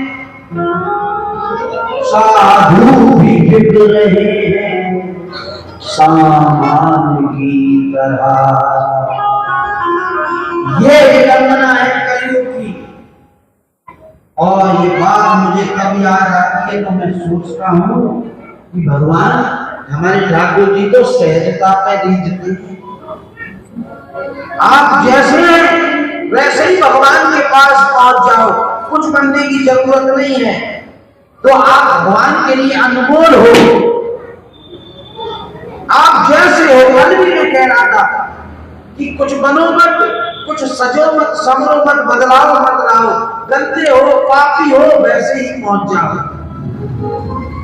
अरे कम से कम इतना ही कर देते, कोई अच्छा बुरा छोड़ो, जैसा उसने हमें दुनिया में पैदा किया था ना वैसा का वैसा ही बनकर लौटा देते उसको हम। वैसे माँ बाप ने हमको पैदा किया था निर्दोष, वैसे ही हम लौटा कर तो चले जाते, पूरे जीवन हम चाहे कुछ नहीं करते।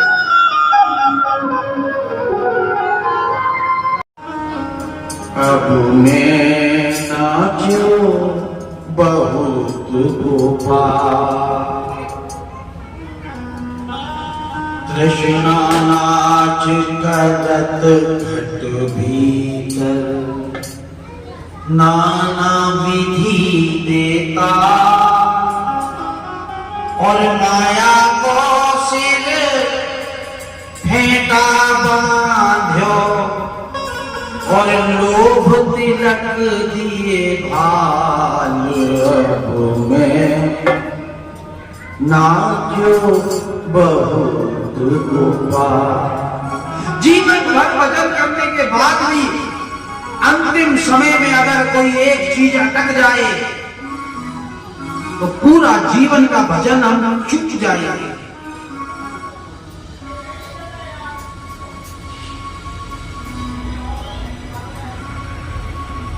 एक भक्तमाल का प्रसंग है।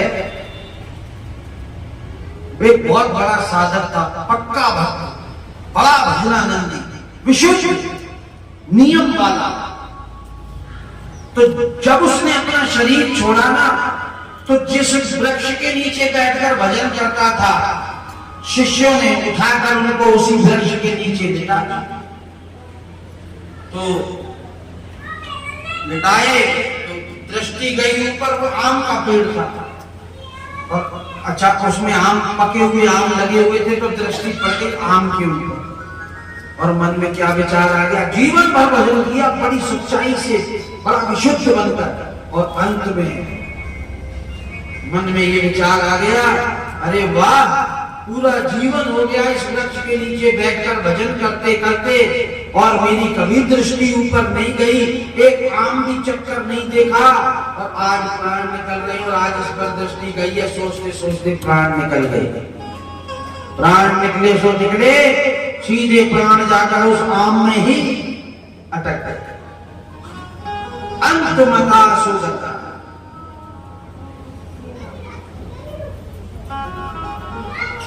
फिर उनके एक शिष्य हुए जिनका नाम था खोजी जी।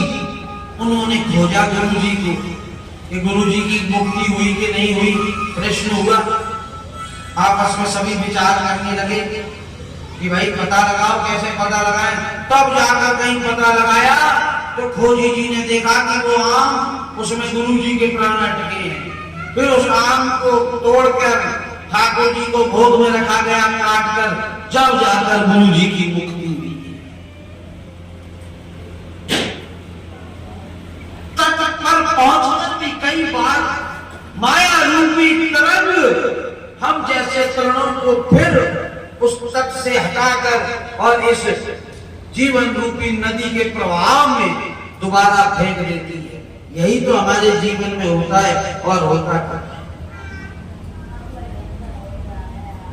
भागवत में कथा है कि राजा भरत सब कुछ त्याग कर वन में रहते थे। इतनी तपस्या की उसने कि उसके हृदय में चतुर्भुज स्वयं नारायण उसको दर्शन दिया करते थे।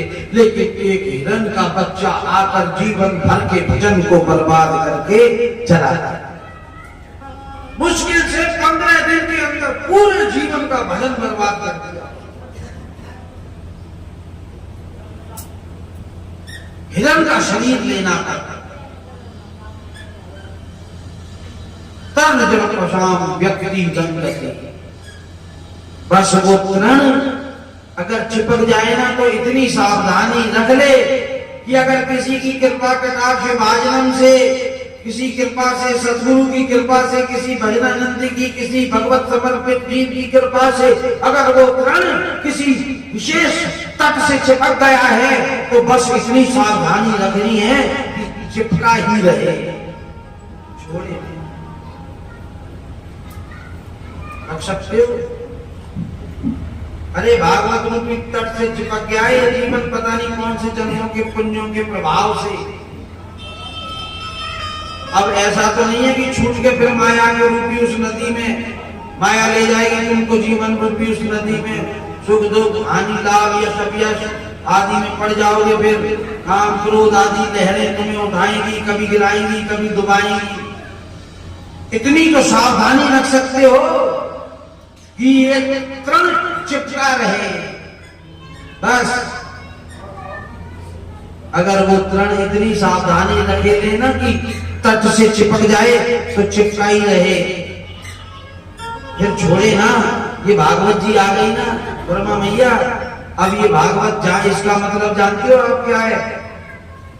रोजाना घर पर पाठ करना, एक अध्याय, एक पृष्ठ, ये सिर्फ 7 दिन के लिए नहीं आई है।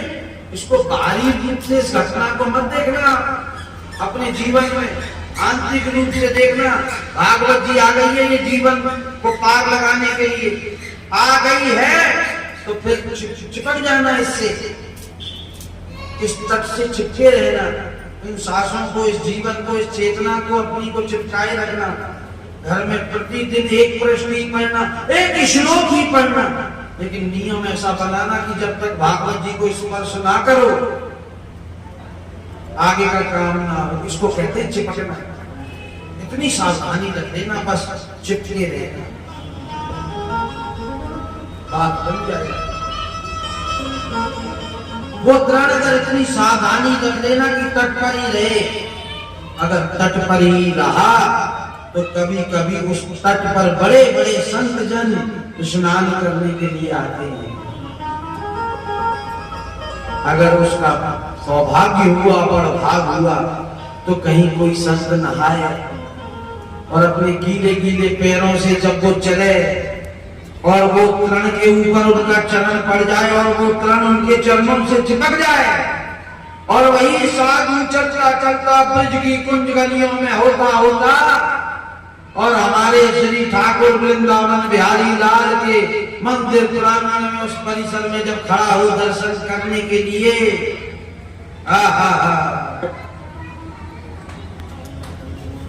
तो फिर वो तरण नहीं रहेगा, वो वृंदावन की रज बन जाएगा, वो मेरे ठाकुर जी के उस प्रांगण का एक भाग बन जाएगा। और देखो कहां बहता हुआ वो तिलका जीवन रूपी नदी में तट से चिपकने के कारण। अपन चिपकते ही तो नहीं है, अपन तो माया से चिपके हुए हैं, संसार से चिपके हुए हैं, परिवार से चिपके हुए हैं। एक दिन छोड़ना पड़ेगा, नहीं छोड़ोगे तो छुड़वा दिया जाएगा जबरदस्त। इसीलिए ऐसा संकल्प लेना अपने जीवन में। वैसे तो विस्तार बहुत हो सकता है, लेकिन कथा भी करनी है थोड़ी, और उसके बाद आज जो मनोरथ हैं भागवत के वो भी पूरे करने हैं। फिर कभी समय मिलेगा ना तो मैं एक छोटा सा टुकड़ा उठाता हूँ, उसी पे कहो तो पूरे 7 दिन निकल जाएं उसको समझाते समझाते। अभी किसी कथा में गुरु और भजन विक्रमांक आदि जो सूत्र हैं भागवत के, उनकी चर्चा करेंगे। आज थोड़ी सी देर, 1-1.5 घंटा में ये बोला हूँ। तरण जलो कशाम व्यक्ति रंगते, गोपियों ने कहा था भगवान से,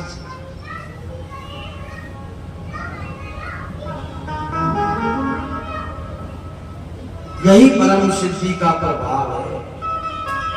गुरुदेव हमें इस बात की चिंता हमारे है श्री गुरुदेव हमें इस बात की चिंता। न खाने की, न पीने की, न मरने की, न जीने की, न खाने की, न पीने की, न मरने की, न जीने की, न खाने की। ये हो क्या सकता है जिसने अपना सर्वस्व सतगुरु के चरणों में अर्पण किया। ये दोनों तरफ टांग रखने वालों के लिए नहीं है कि संसार भोग ले और सतगुरु भी बना लिया। और सतगुरु ने कही डाला, एक माला कर लिया कर, पता ही नहीं है, कीर्तन कर लिया कर, पता ही नहीं है। ऐसे शिष्यों की बात नहीं है। यहाँ पर लोग गुरुओं में तो खूब कमियां निकाल देते हैं, खुद की तरफ कभी उन्होंने देखा नहीं कि हमसे गुरु जी की एक बात भी आज तक पूरी नहीं कर पाए हम, जिसमें हमारा 1 रुपया भी नहीं लग रहा था, हमारा कल्याण था, वो भी हम नहीं कर पाए। फिर क्या उम्मीद करते हो तुम सतगुरु से कि तुम्हें वो भवसागर से पार करा दे? खुद को तो देख लो, तुम होना ही नहीं चाहते। तुम तो सतगुरुओं के पास भी जाकर ये नश्वर वस्तु में मांगते हो, कामनाएं करते हो, उनके पास पाएंगे। न खाने की, न पीने की, न मरने की, न जीने की, न खाने की, न पीने की, न मरने की, न जीने की, मेरे सतगुरु को देती है मेरी हर बात की चिंता, मेरे सतगुरु को रहती है मेरी हर बात की चिंता।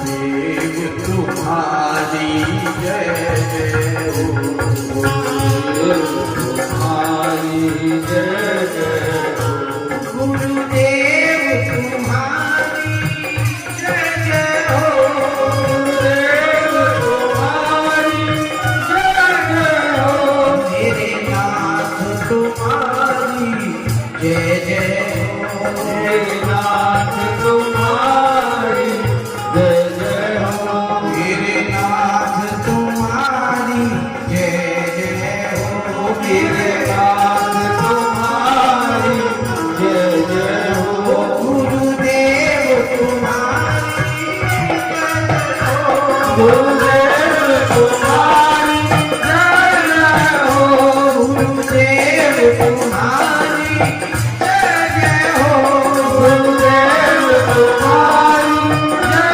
जय हो, न खाने की, न पीने की,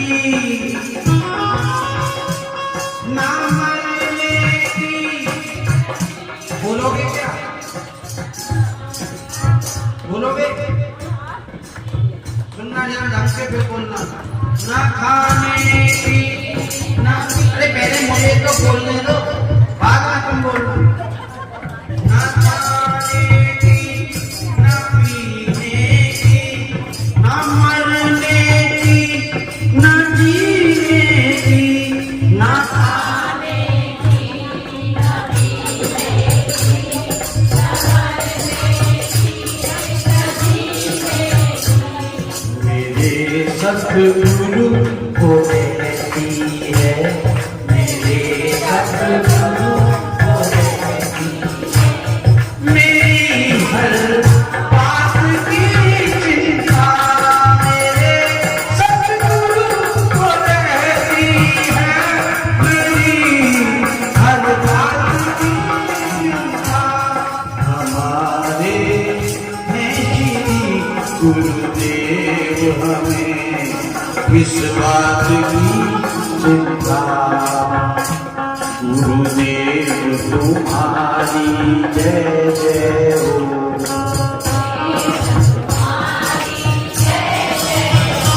गुरुदेव तुम्हारी जय जय हो,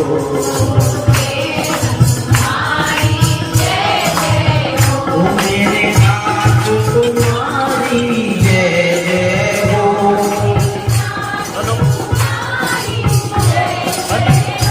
मेरे नाथ तुम्हारी जय जय हो,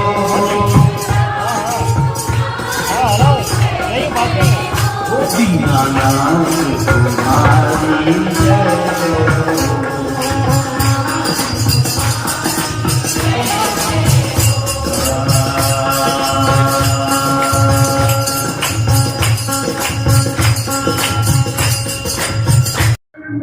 हिरनमगरी सेक्टर 4 ब्रजराज होटल में श्रीमद् भागवत कथा का सभी भक्त लोग आनंद ले रहे हैं और झूम रहे हैं। बस इसी के साथ मैं अपनी वाणी को विराम देता हूँ। जय श्री राधे, जय श्री कृष्ण। और गुरुजी महाराज श्री वृंदावन से है, कृष्णानंद जी महाराज श्री वृंदावन धाम से, और अपने यहाँ तीतरली में आश्रम है उम्मीद विला होटल के सामने श्री वृंदावन धाम। तो श्री मध्य भगवान कथा का आयोजन हिरनमगरी सेक्टर 4 में कथा का आयोजन हो रहा है और पूरा कथा का रसपान का आनंद सभी कर रहे हैं। सभी मध्य भगवान कृष्ण भगवान श्री कृष्ण जी की जय हो। जय श्री कृष्ण।